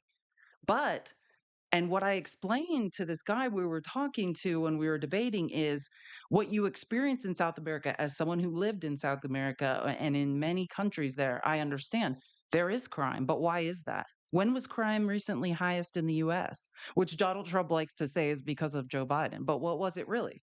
Poverty induces crime. When people have no options, when there are no jobs available, when your only choice is crime, people choose crime. It's a matter of literal survival, right? And that's what happened in South America. That's abject poverty. People are going to commit crimes to survive. When the pandemic was here and people had no access to jobs and to capital and to a way to survive, crime went up in America. When that changed and Joe Biden started creating jobs, crime went down, right? That's the reality of what is going on. But I mean, and so I'm saying this, like, we think it's delusional. Let's listen to it one more time. But that's what he's saying. Like, Hispanics voted on, well, I don't want this crime to follow me. But wait a minute, we're not going to deport everyone, right? We should be picking out the good people. If they let in hundreds or thousands of people who already have criminal records, if deporting them creates a mass deportation, I'm all for it. But what if rounded up in all of that are people who work on a farm, they're doing the jobs that Americans don't want to do? Does that worry you? That wouldn't be fair. Of course, they need to make sure that they don't throw away, they don't kick out, they don't deport people that are family oriented. The question that And it's so delusional, right? Like, it's insane, but this is what it is. Like, when you start dissecting it, Hispanics are like, I came from a place like that. I don't want to go back. But this is an education issue. Like, this is, hey, you came from poverty. Poverty induces crime. The same thing can happen in America, right? It's about providing opportunity. And like we said, when poverty grows in America, it's not about thinking. It's just saying, hey, inflation affected me. Joe Biden was in charge. I don't care about anything else. This is something we saw around the world, incumbents not being reelected. Oh God, I'm so sorry we have to do this. God, ugh. Trump. Okay, so Trump's picks so far, right? Susie Wiles, chief of staff. Now, people are like, Trump. I love how I heard MAGA saying, like, Trump picked woman. Now, I like to think of it this way, like, it came out, and this is people, inside sources from Trump's administration and I think New York Times and Washington Post, I think the Wall Street Journal even reported on this, which is Rupert Murdoch, right? That Trump's strategy was to play people inside his administration off each other. Like he'd be like, "Oh, Mark Meadows is a POS," and then he'd go to other people and be like, "This person's a POS." So they're always worried, like, "Hey, is my job at risk? Well, he hates him. I'm worried." Like that's how he controls. He creates chaos. So I see all these first appointments as completely expendable, right? Did anybody who was first appointed in Trump's administration last? Like he's choosing a bunch of people that probably eventually are going to we know all these people are human shields, right? When things go wrong, who goes for Susie Wiles goes. When he's going to use Tom Homan as border czar when people are pissed because horrible things start happening. Oh, it wasn't me. It was Tom Homan. There goes Tom under the wheels of the bus. Oh, and I love this for Elise Stefanik. No one has been more loyal than Elise Stefanik. And guess who Elise Stefanik is? The new Nikki Haley. Congratulations. Trump doesn't value women, right? You get to go to the UN and be quiet. Trump, I don't know if you guys saw Trump's post, right? Like Nikki Haley said she would never kiss the ring and then kissed the ring and crawled back to Trump on her knees. Same with Mike Pompeo. And Trump recently posted that Mike Pompeo literally, and Nikki Haley would not be working in his administration. Yeah, that's what you get. That's what you get for accidentally saying the truth a couple times. And Elise Stefanik is on the Nikki Haley track now, the track to nowhere.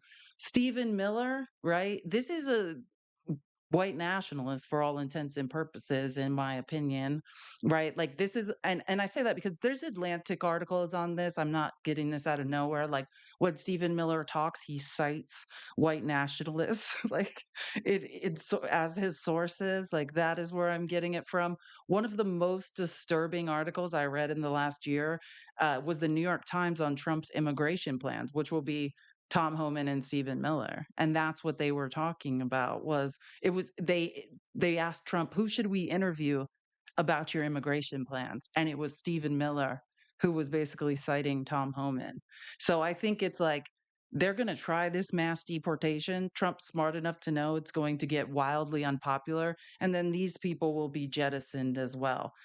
Lee Zeldin, this is and all this I have all this stuff in the articles section in the sources if anyone wants to read more deeply into this stuff about all these picks. But Lee Zeldin being the EPA, the Environmental Protection Agency administrator, this man has no past with EPA policy, none at all.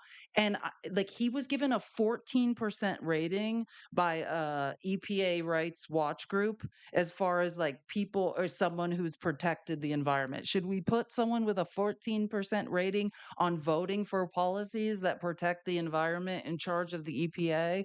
No, his job is to deregulate the EPA, right? This man has no history in EPA policy and is not a scientist. In fact, he's a lawyer who's going to deregulate the EPA. And then Mike Waltz, National Security Advisor, God help us all. Like, and then you can read the Chiron. It says Trump likely to pick Marco Rubio for Secretary of State, which we'll get into the absolute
Oh, there. Can you guys hear me?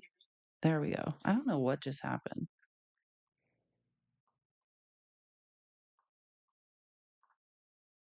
Hold on one second. I just need to reset the camera because that was strange. No idea what that was.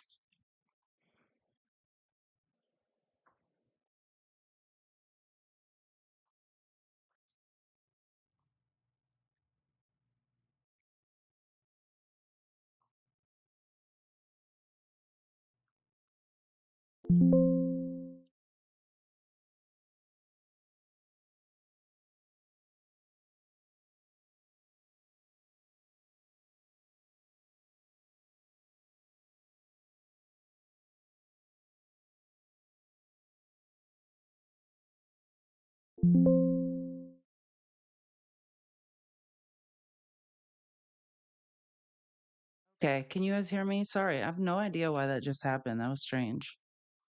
Are we good? That was super strange. Sorry. Just keep tapping the screen. I don't know why that suddenly happened. Oh, maybe because I was about to play my favorite clip. Okay, so this is, again, we're talking about immigration and things, and we're talking about Trump is now, just like 2016, Tom Homan's back. The architect of child separation policies is, in fact, back, which is gross. And this is our leftist angel on Fox, Jessica Tarlov, speaking on Tom Homan yesterday. I want to say something, though, about Tom Homan. Mm-hmm. So for everyone who said Trump doesn't know what Project 2025 is, he just put a key contributor in charge of this. And Tom Homan was interviewed on 60 Minutes, and he was asked, is there a way to carry out mass deportation without separating families? And he said, of course there is. Families can be deported together. He also said that it didn't mean if someone was coming to be, quote unquote, rounded up and grandma was in the house and she's undocumented, that it didn't necessarily mean that grandma wouldn't be taken to. And you can say Donald Trump has a mandate till you're blue in the face. Taking grandma is not what people were voting for. They were voting for criminals to be kicked out of this country. Well, again, yeah, and I think I do have a clip of Tom Homan. If you haven't seen Tom Homan on 60 Minutes, it's truly disturbing. But that's right now how they're getting away with this. Like what they're trying to say on Fox News is, and I have clips of, I'll show you in a second, of Tom Homan last night on Hannity. Don't worry, it's the criminals. And then in the next breath, he's like, oh, but wait, it's grandma too. Like, I mean, that's the reality. He's like, you listen to the language. Well, first it's the criminals. And even in Tom Homan's own words, that's only like a couple thousand, that's thousands of people. How are we going to get to the 15 million you guys are talking about, right? And you hear Latino voters saying, wait, I thought it was the criminals, right? But is it? No. So here we go. This is Tom Homan. This is just one clip of Tom Homan on 60 Minutes. And this is what's important to me that people realize that the logistics of deporting 15 million people or 15 million people are impossible. You want to complain about giving money to Ukraine? Do you have any idea the logistics of deporting that many people and what it will cost us? It will bankrupt our country. Listen to this guy. This is who is now the borders are. This is the genius that wants to take all our, literally bankrupt our country, trying to deport people. We have seen one estimate that says it would cost $88 billion to deport 1 million people a year. I don't know if that's accurate or not. Is that what American taxpayers should expect? What price do you put on national security? Is that worth it? Is there a way to carry out mass deportation without separating families? Of course there is. Families can be deported together. Families can be deported together. That's what this guy, Tom Homan, is saying. They are coming after grandma. But again, those are the rough estimates of just to get 1 million people out of this country a year, 88 billion. Oh, you have a problem with giving money to Ukraine? 88 billion. This is not, it doesn't matter where the money comes from. This is taxpayer money, 88 billion a year to trying to hypothetically hunt people down. That is the reality. $88 billion a year, and you heard it out of his own mouth. Oh, how can families not be separated? They can all be deported together. These are people who have children who are citizens of the United States. Again, this is yesterday when the news came out of Tom Homan. Well, the news came out, I think, late Sunday night, but when Tom Homan finally started doing the media rounds on Fox yesterday. I've seen some of these Democratic governors say they're going to stand in the way. They're going to make it hard for us. Well, a suggestion: if you're not going to help us, get the hell out of the way, if we're going to do it. So if we can't get assistance from New York City, and we may have to double the number of agents we send to New York City, because we're going to do the job. We're going to do the job without you or with you. But it's much easier to arrest a bad guy. Like I just said, we're concentrating on public safety threats of human and national security threats. Right. It's much easier to arrest a bad guy in the jail. Give us access to Rikers Island that we've been kicked out of. Let us get the bad guy in the jail. It's safer for the alien. It's safer for the officer. It's safer for the community. But if you're going to release these bad guys, out in the community, then we're going to have to go find them, which puts the officer at risk, puts the community at risk, and puts, and bottom line is, sanctuary cities are sanctuaries for criminals. Which is not true, right? The numbers say that's not true. And so listen to what he's saying. Like, this is one of the first public appearances he did. You heard him say in the last clip, which was not one of the first appearances he did. That was Sunday night, right? Or you heard him say, no, grandma can go too, right? It's not just criminals. But this is the talking point on Monday, because they realize, like, people are like, wait, what's going on? You hear that Latino voter saying, well, it's not the good people, right? It's the criminals. No, it's everyone. And the more he talked yesterday, the more that became evident, right? And this is Maura Healey, who, if you don't know, is the governor of Massachusetts. You heard him mention governors in blue states. That's like people like Gavin Newsom, Maura Healey saying, like, we're going to protect our citizens. As a governor, and I think this is a view shared by both Democratic governors and Republican governors, what we hope the president-elect prioritizes is fixing the border, right? He had an opportunity to do that a year ago. Instead, he blew that up when it looked like a bipartisan deal was ready to be inked and signed. But that really needs to happen. We need reform at the border. We need more agents. We need to cut down on fentanyl trafficking. And we need more resources there. So as a governor of a state, I have no immigration enforcement authority. I sure hope that there is attention paid. But I also say more broadly, Jen, I think the job of governors, we're elected to serve our citizens. In Massachusetts, I'm focused on delivering for the things that my residents care about. They want to see lower costs, more affordable housing, access to health care, access to education, right? We also are a state where many laws and protections are already enshrined in law. Our Constitution, for example, protects clean air, clean water. We have laws that are strong when it comes to protecting against discrimination and ensuring that women have access to abortion and reproductive health care. So, as governor, I'm going to make sure that I defend the rights, the freedoms that people here in Massachusetts are entitled to under law. And that includes in the face of any attempted federal overreach. But I'm also going to stay focused on the things that matter to citizens here, which are those things that I just outlined. Amen.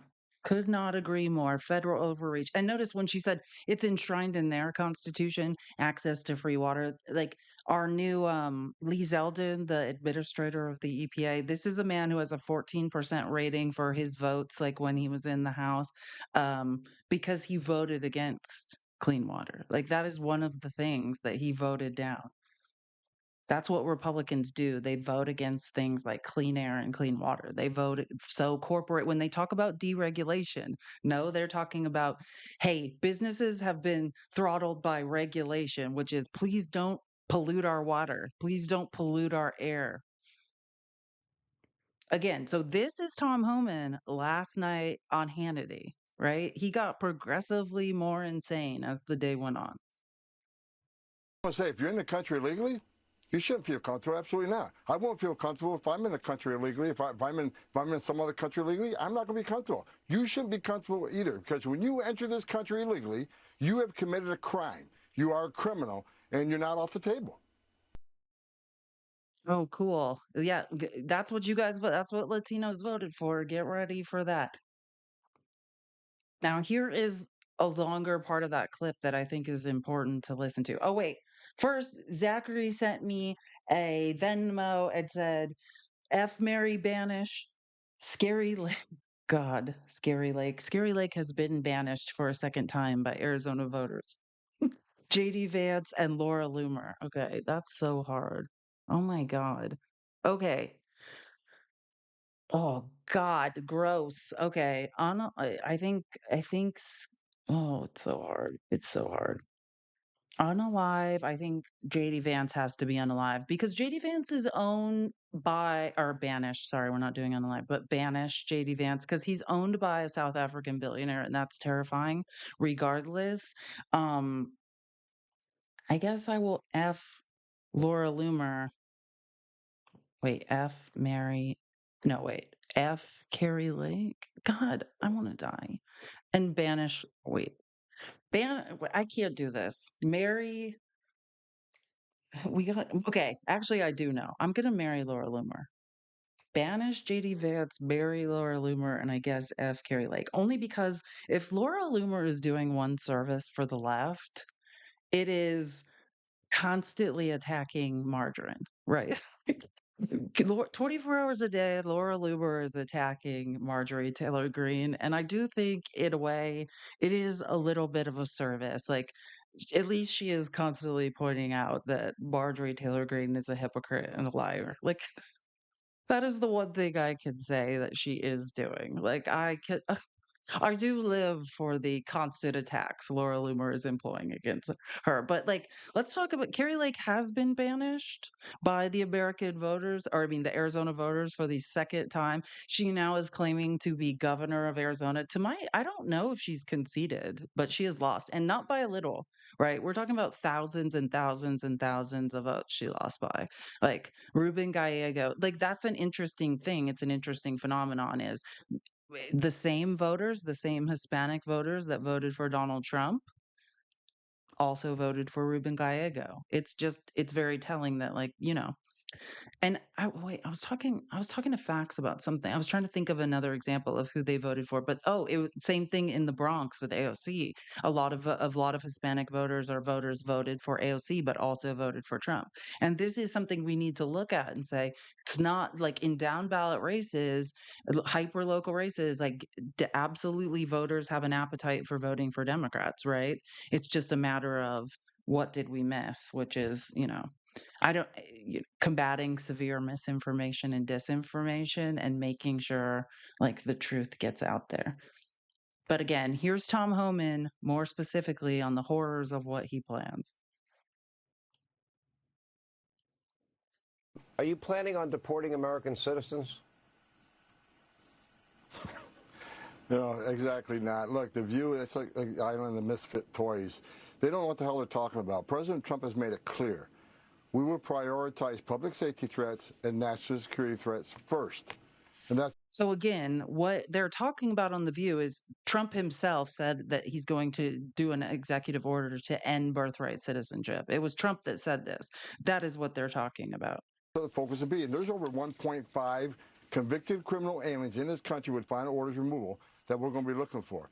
There's thousands of gang members, illegal gang members. Wait, hold on. Let me rewind that so we can hear it again, because this is where the hypocrisy lies in all of this. First, and that's what the focus would be. And there's over 1.5 convicted criminal aliens in this country with final orders removal that we're going to be looking for. There's thousands of gang members, illegal gang members we're going to be looking for. Now, I'm going to say, if you're in the country illegally, you shouldn't feel comfortable. Okay, so that's some people, right? And we know the cost of 1 million would be 88 billion a year. And then the rest are what? Good citizens who have families who are working in this economy. The math's not mathing here, right? Like they're deflecting right now. So don't worry, it's the criminals. There's not enough of those people. You guys claim you're deporting 15 million people. How do these numbers make any sense? They don't, right? If it's just don't worry, it's just the criminals. It's very obviously not.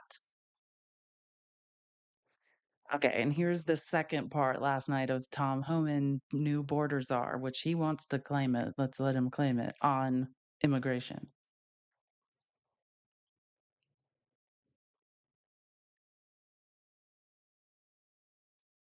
Let me ask you this.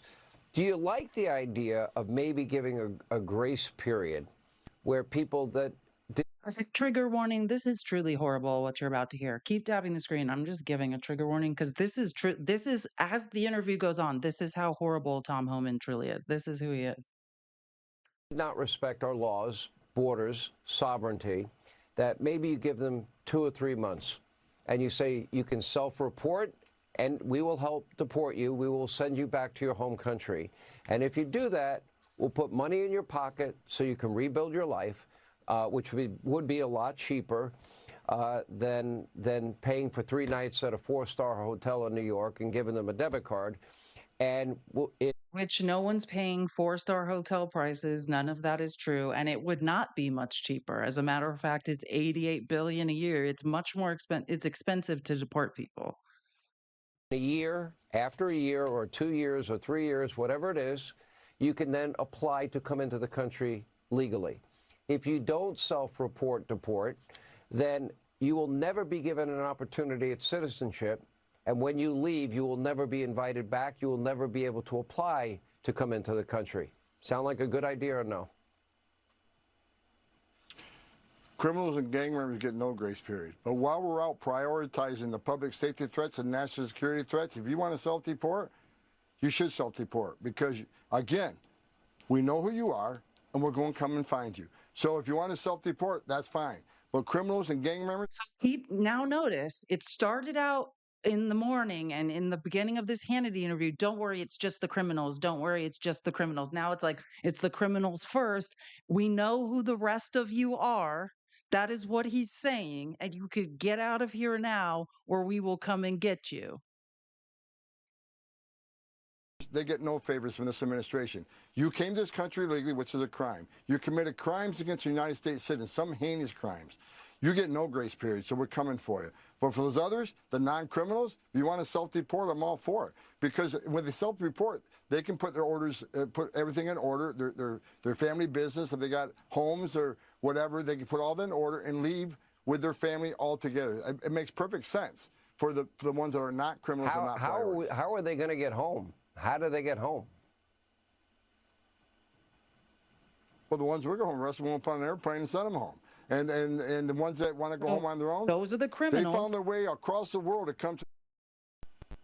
There's no way to get home. Do you not get it? These are people without ID. It's not like they can buy a plane ticket. There's no way. Well, the ones we're going to arrest, we'll put on an airplane and send them home.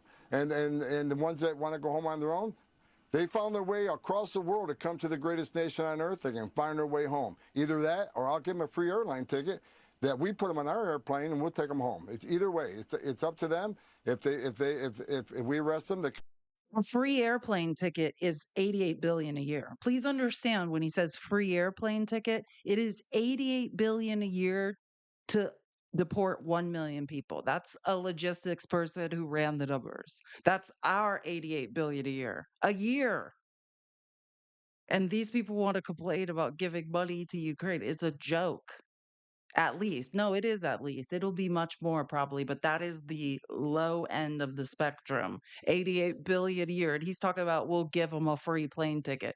That's our tax dollars. These are people that are contributing to our economy. So, and note that those are two separate things. Like the 88 billion a year to deport, that's one price tag. The loss of labor in our economy, crashing our economy and inflation rising, that's completely separate. Like, we are in hell with a bunch of idiots. Oh, man, you guys are going to love this. And this is just, this is just the reality of what's going on. Like, listen to Republicans tell you out of their own mouth.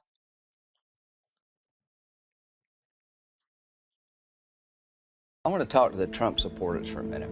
I don't know who you are, and I don't know why you like this guy. Whatever he does, he accuses everyone else of doing. The man cannot tell the truth, but he combines it with being a narcissist.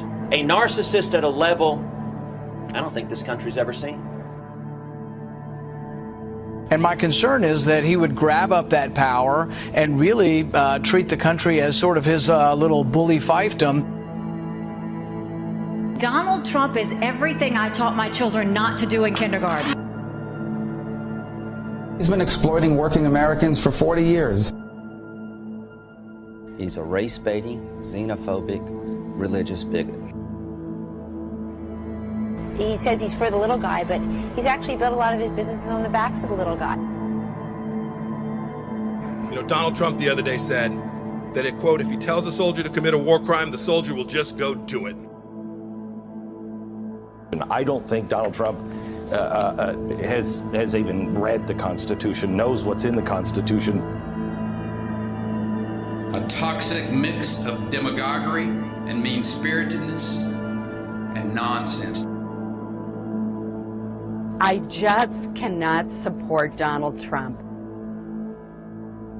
Donald Trump is a delusional narcissist and an orange-faced windbag. Donald Trump is a con artist. He doesn't know the difference between truth and lies. He lies practically every word that comes out of his mouth. I think he's a kook. I think he's crazy. I think he's unfit for office. So think about this. I mean, truly think about this. What kind of person are you in the Republican Party if you know who Donald Trump is, but only in order to further your career, in order to consolidate power, you're willing to sell the American people to him? That's the Republican Party. That's the reality. All these people know. And to suckle at the teat of power, they're willing to sell us down the river. Like, that is the absolute reality of the right. All of these people know who Donald Trump is. Oh, JD Vance too. I mean, JD Vance is the one saying, hey, he's Hitler. Like, JD Vance is the perfect example. All of them know and are willing to literally sell us down the river to consolidate some power or possibly have a seat. Marco Rubio is being stated as the next Secretary of State. This is a man who deeply knows. Oh, well, and I could listen. We can listen to this is last night on Hannity.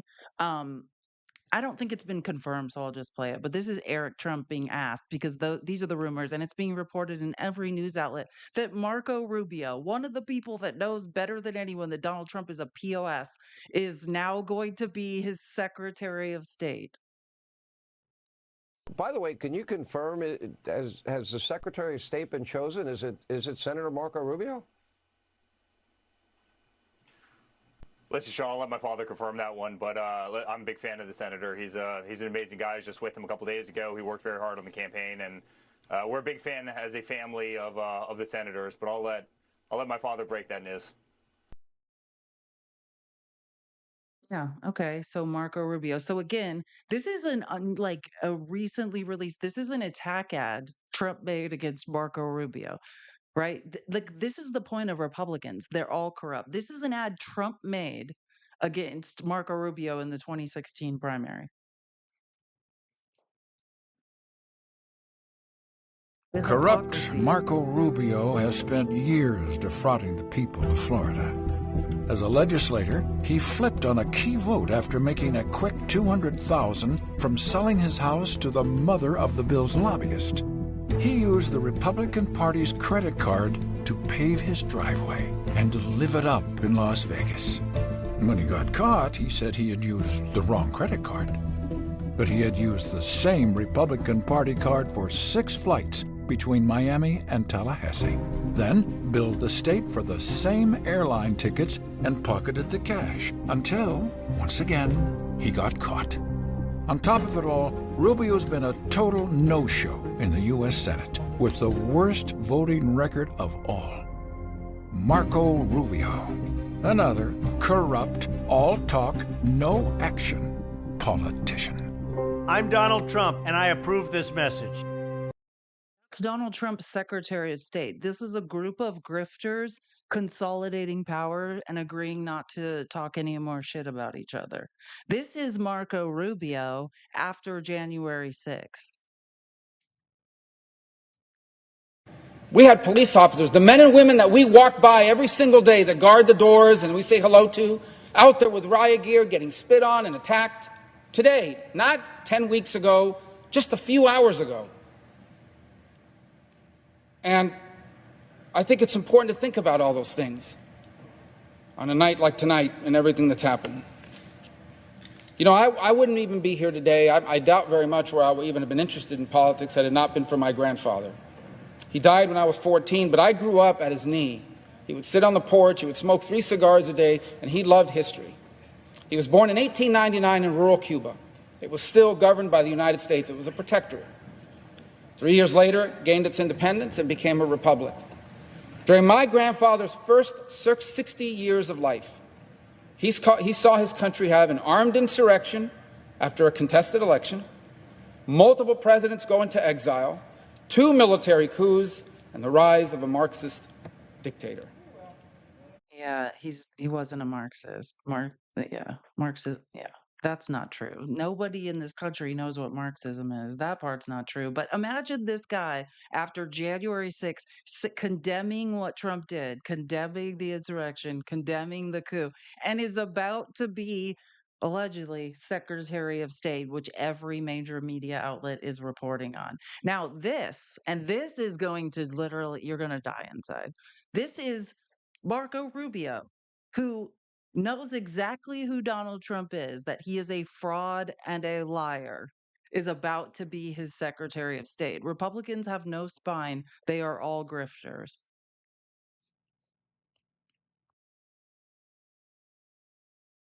Truly. And once a choker, always a choker. I guess that's what he meant to say. He spelled choker, C-H-O-K-E-R, choker. He called me Mr. Meltdown. Let me tell you something. Last night in the debate during one of the breaks, 2 of the breaks, he went backstage. He was having a meltdown. First, he had this little makeup thing applying like makeup around his mustache because he had one of those sweat mustaches. Then he asked for a full-length mirror. I don't know why, because the podium goes up to here, but he wanted a full-length mirror. Maybe to make sure his pants weren't wet. I don't know. Then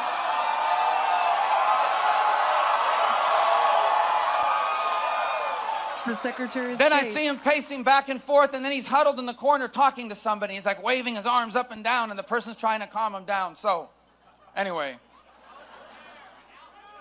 But I'm a chocker. All right. Next tweet. Leet weight chocker Marco Rubio looks like a little boy on stage, not presidential material. He meant to say lightweight, but he spelled it L-E-I-G-H-T. So he got that wrong. Looks like a little boy on stage. It's not that I look like a little boy. I wouldn't even be the youngest president, but he would be the oldest president ever elected. And it's like an 8-year term, so you start to worry. So how does this guy, not in 1 tweet, 3 tweets, misspell words so badly? And I only reached 2 conclusions.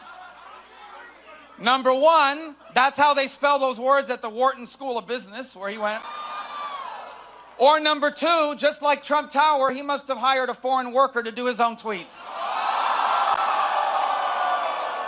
Guys, we have a con artist as the front runner in the Republican Party.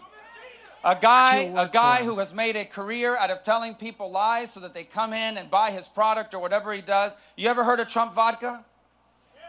You have? Well, it isn't around anymore. Or Trump mattress, or Trump air, or Trump ice, or Trump water. Those are all businesses that are gone because they were disasters. Okay? Trump hot air, yeah. So we cannot allow the conservative movement to be taken over by a con artist because the stakes... We cannot allow the conservative movement to be taken over by a con artist, but Marco Rubio will crawl to him on his knees as his D and ask for a job. This is Trump's most likely future Secretary of State. These people have no shame. They have no values. They have no ethics. I don't really care about morals, so I'm just going to say ethics. There is nothing these people won't agree to, won't co-sign. They know exactly who Donald Trump is, and for being one step closer to the seat of power, they will sell all of their ethics, all of their they have no scruples. This is Lil Marco. Does anyone remember the name Lil Marco given to him by Trump? This is little Marco. Anything to get closer to the seat of power. These are all grifters, all of them. Oh, and here's grifter extraordinaire, our future Senate Majority Leader, if Elon Musk has his way. Please know, Rick Scott is one of the richest people in Congress. He got that way by his golden parachute agreement when he presided over one of the largest Medicare frauds of all time as CEO of a company in Florida. That's who Elon Musk wants to control the Senate. Another grifter. I'm supporting you. You have a lot of other people supporting you. Tell us why you should get that job. Well, first, thank you for your support. Look, I'm a business guy.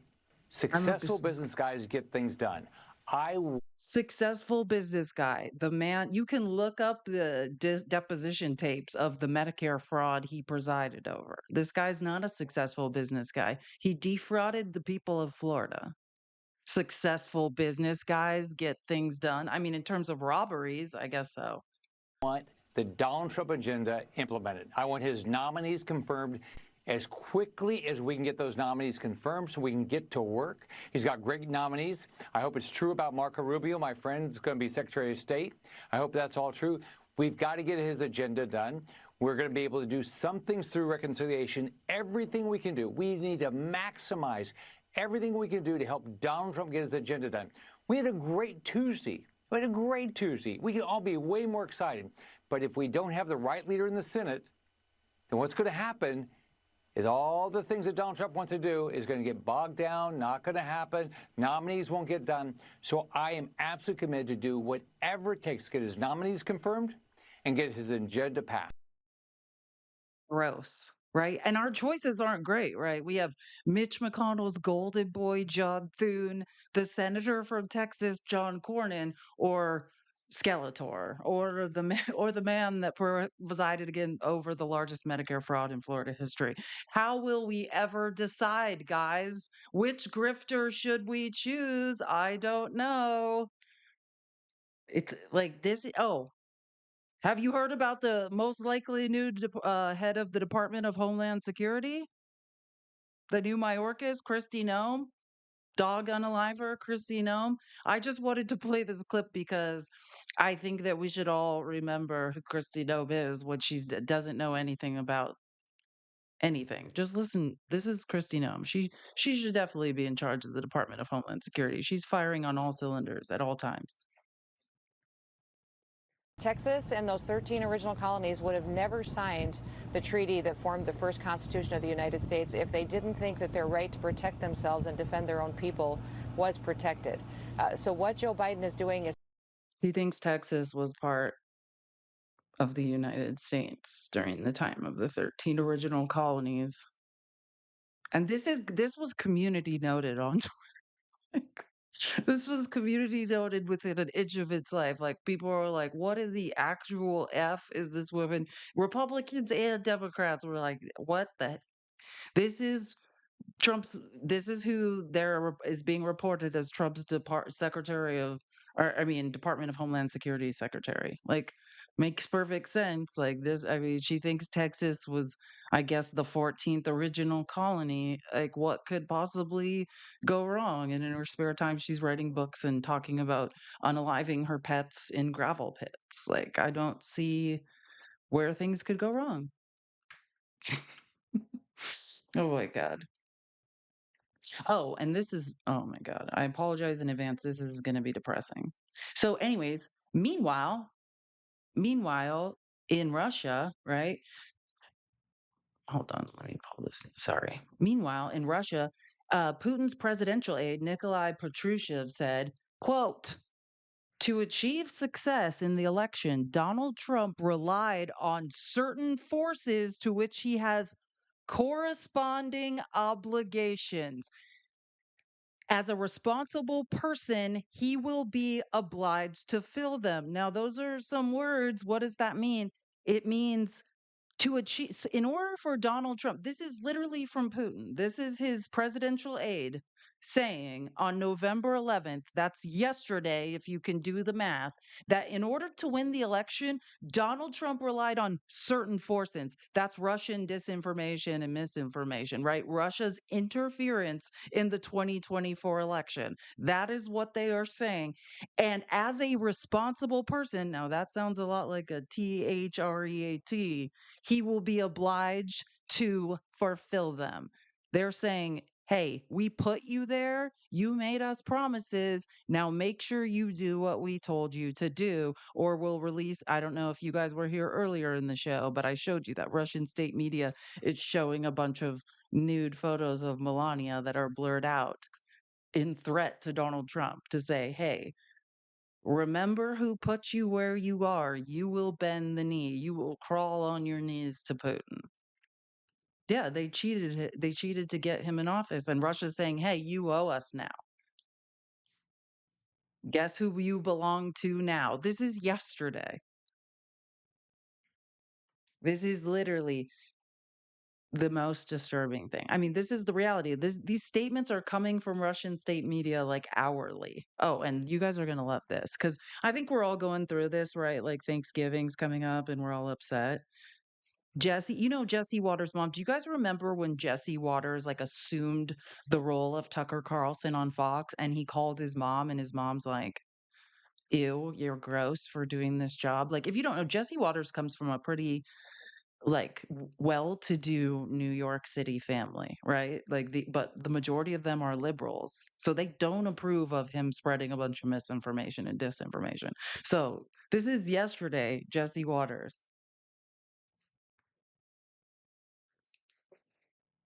Yep, people are taking some space in the Waters household. I'll have you know that I was not invited to my mother's house for Thanksgiving.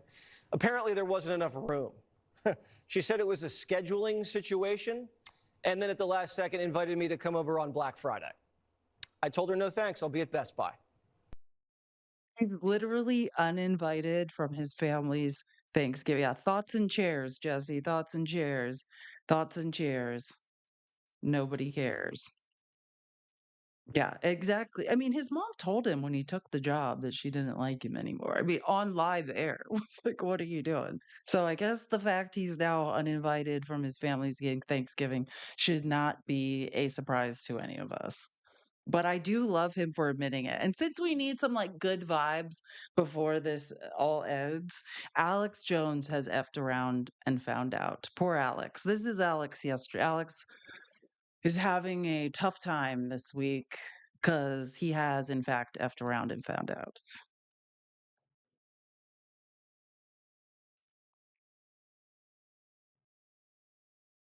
Day afternoon, InfoWars, the equipment, Infowars.com, InfoWarsStore.com, and a whole bunch of other stuff is at a federal bankruptcy auction from the fake judgments of the rigged trials where I was found guilty beforehand and they had literal show trials out of the Soviet Union or Nazi Germany.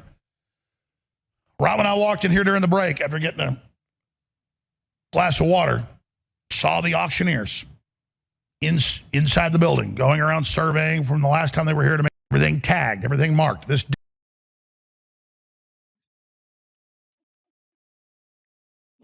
They're auctioning off all this stuff. It's the weirdest thing when you deny a bunch of children were unalived at Sandy Hook. So, sooner or later, the punishment comes, It's the strangest thing. I mean, I would feel sorry for him, but there's nothing to feel sorry for. Oh, wait. My live has been flagged a couple times, so I'm not going to play that video. I'm going to try to explain this to you in a different way without playing the video. Okay, I don't know. You guys have probably all seen this. This is a post that was being spread around Twitter. This account has been deactivated. Actually, Elon Musk did the right thing because this is an account. It looks like a woman, the pictures of a woman, right? And it looks like a woman is saying, it says, when I see liberal women out in public, I'm going to follow them while I open carry. Then when they get to their cars, I'm going to tase them. And while they're on the ground crying, I'm going to get out an indelible marker and write Trump won on their effing faces. Yes, this looks to be a woman, but then Okay, so naturally, people were completely outraged when this was posted, right? And everyone's like, what kind of woman would say this? Like, who is this? So naturally, people at the internet started looking into whose account this was and like, what the F? And you would think, like, who could it possibly be? This is not a joke. Tap the screen, guys, and write in the comments that you love TikTok Shop. I think that will keep our live protected. Keep tapping the screen and talk about TikTok Shop while I tell you who this in fact is. This is not, in fact, a joke. This is a reality. The woman's picture, she's a nurse in Texas. Moment Texas nurse is arrested for having sex with a Great Dane and her husband. Both were arrested, her husband and her. Or you remember how they accused Haitians of eating animals? Well, this woman actually in Texas was arrested for having sex with her husband and their Great Dane in March or in April between then, right? This is from April 7th, 2024. And whether I, and but like, here's the irony. I just want to be clear. So they're arrested because how did they catch them? Like, how would they know about the dog and all of this? Well, they found the husband flashing at a supermarket. And when the police apprehended him, they took a look at his phone and found the clips of the sex with the dog. This is real life. No, this was in Texas. This is in Texas. So whether I, and my suspicion is that's probably the guy with this Twitter account and he put up a picture of his wife, or it's the wife. I mean, I don't know. But yeah, she's a nurse in Texas who's been sanctioned by the board of nurses for the crime. Yeah, but let's pray for pray for the Great Dane. Let's everyone send positive energy to the Great Dane because God only knows. You know what I'm saying? But again, that's who made this. And this is like when they started investigating, because all of this stuff has kind of been deleted off of X. So I was like quickly taking screenshots when people started investigating like who this account was. This is the picture of the arrest of this guy and the wife. This is MAGA. Cool. You guys are gross and weird. Positive, I know. Again, send that energy to the we just hope for the Great Dane to be in better hands because this is real life, people. This is MAGA. Again, like I suspect it's the dude though. You know what I mean? I don't think but who knows? And I just want to play this and I'll wrap it up. I was going to try to keep this within 2 hours, but I had so much to show, so very much to show you guys today. But I think this is like a great way to end it. This is a guy on TikTok. It's his name is Oh That's Rich. Um OH like two H's in OHH. That's Rich if you want to follow him because I think this is a great point.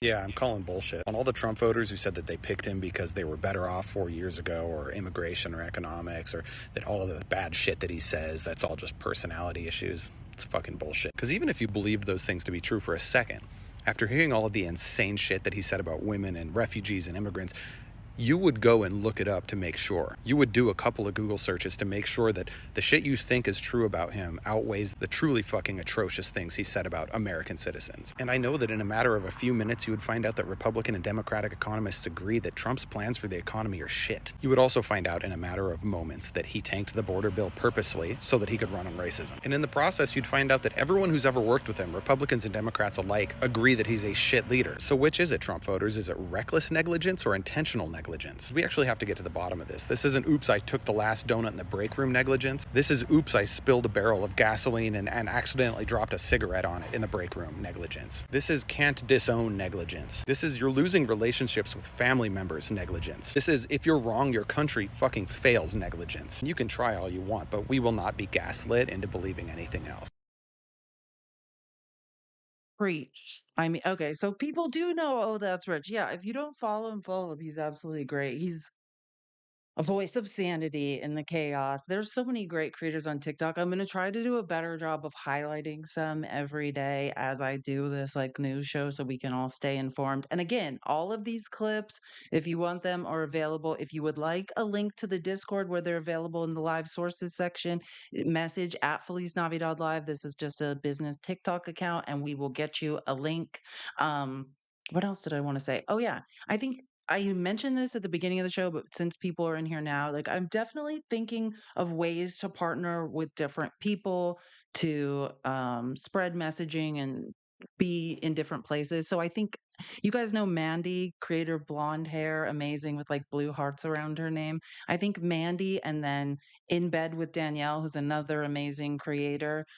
She's an expert on abortion and women's bodily autonomy. She's in London right now speaking on it. She has a PhD. She's running research groups, like tracking different things in the country, and has tons of data on how the rise of the Trump administration will unalive and hurt women. So I think the three of us will be joining together to do a weekly show geared towards that, where we'll specifically talk about the negative effects on women and losing our rights. Yeah, Mandy's absolutely amazing. I know. So don't worry, guys. I have tons of ideas. We've already started a group chat and we're figuring this out. Danielle's in London this week, and I think we may start next Tuesday, but we'll definitely be working on that. Like it'll be all things women's issues and women related. We'll be pushing the 4B movement, all great things. So we'll be doing that. I think at nights, a couple of times a week, I'm going to be debating with Pickles. I'm going to be doing that tonight. I think 7 p.m. Central. So that's actually 5 p.m. Pacific, 8 p.m. Eastern. I'll be debating with Pickles. And I think we'll be doing that a couple times a week as well. And then Facts Still Matter and I just had an amazing conversation today about ways in which we can work together. I think we'll be probably doing a show to get like maybe I'll be on his show once a week or something like that. So I think yeah, I'm working on how I can partner with different people and be in a lot of places at once. And then also using these outlines and information I'm creating. They're available in the Discord, but also getting them to other creators. So if people want to make content and use them, they can. But just so you guys know, like, I know it's everyone's feeling it, everyone's wondering what's next, but like our only option is just to keep doing what we're doing, which is like rest assured when you go to sleep at night, I know everyone is anxious, right? But the truth is on our side. Like all we have to do is just present the facts. Like that's the beauty about the left. The reason you move left is like if you can find the facts and information, like the truth is on your side. So it's just about how do we get that out to more people? How do we consolidate messaging? How do we get it to small and medium sized creators? So I think I'll be working on that with a lot of amazing creators who want to make a difference. So don't you guys worry. I know I had to take a little bit of a break, but I will be back in force and we'll be doing this either 3 times a week or 5 times a week. It just depends. Um, on my schedule and as I figure out when I will be on other lives. And so I will work all that out. But again, Feliz Navidad Live. If you want to join the Discord and join the family, please just message and say, get me a link to the Discord. Subscribe. You can subscribe through my page, At a Girl Has No Name. Support the cause. It is much appreciated. And again, later tonight at 5 p.m. Pacific, 7 p.m. Central, 8 p.m. Eastern, I'll be debating with Pickles. So thank you. This is sort of my first clip show, and hopefully it may in the future include some debates. I am debating on whose voices I actually want to hear. Like if we get good faith debates, that's one thing, but I'm definitely tired of listening to people in bad faith spew BS. Like I don't know how I feel about platforming people who have no idea what they're talking about and are not speaking in good faith. So good. Yeah, exactly. I trust me. Like I've been thinking a lot about that, and I think if people are coming in good faith and want to have the conversation, which I that's why I enjoy being on Pickle's platform at night. I think we do get a lot of people who genuinely want information and want to have a good faith conversation, and I'm looking to talk to those people more and deplatform people who are just spewing misinformation and disinformation and also are grape apologists. Like I've had it with grape apologists. So, anyways, thank you guys so much for attending today. I'll be back on Pickles Live later tonight, 5 p.m. Pacific, 8 p.m. Eastern. See you guys later. Bye.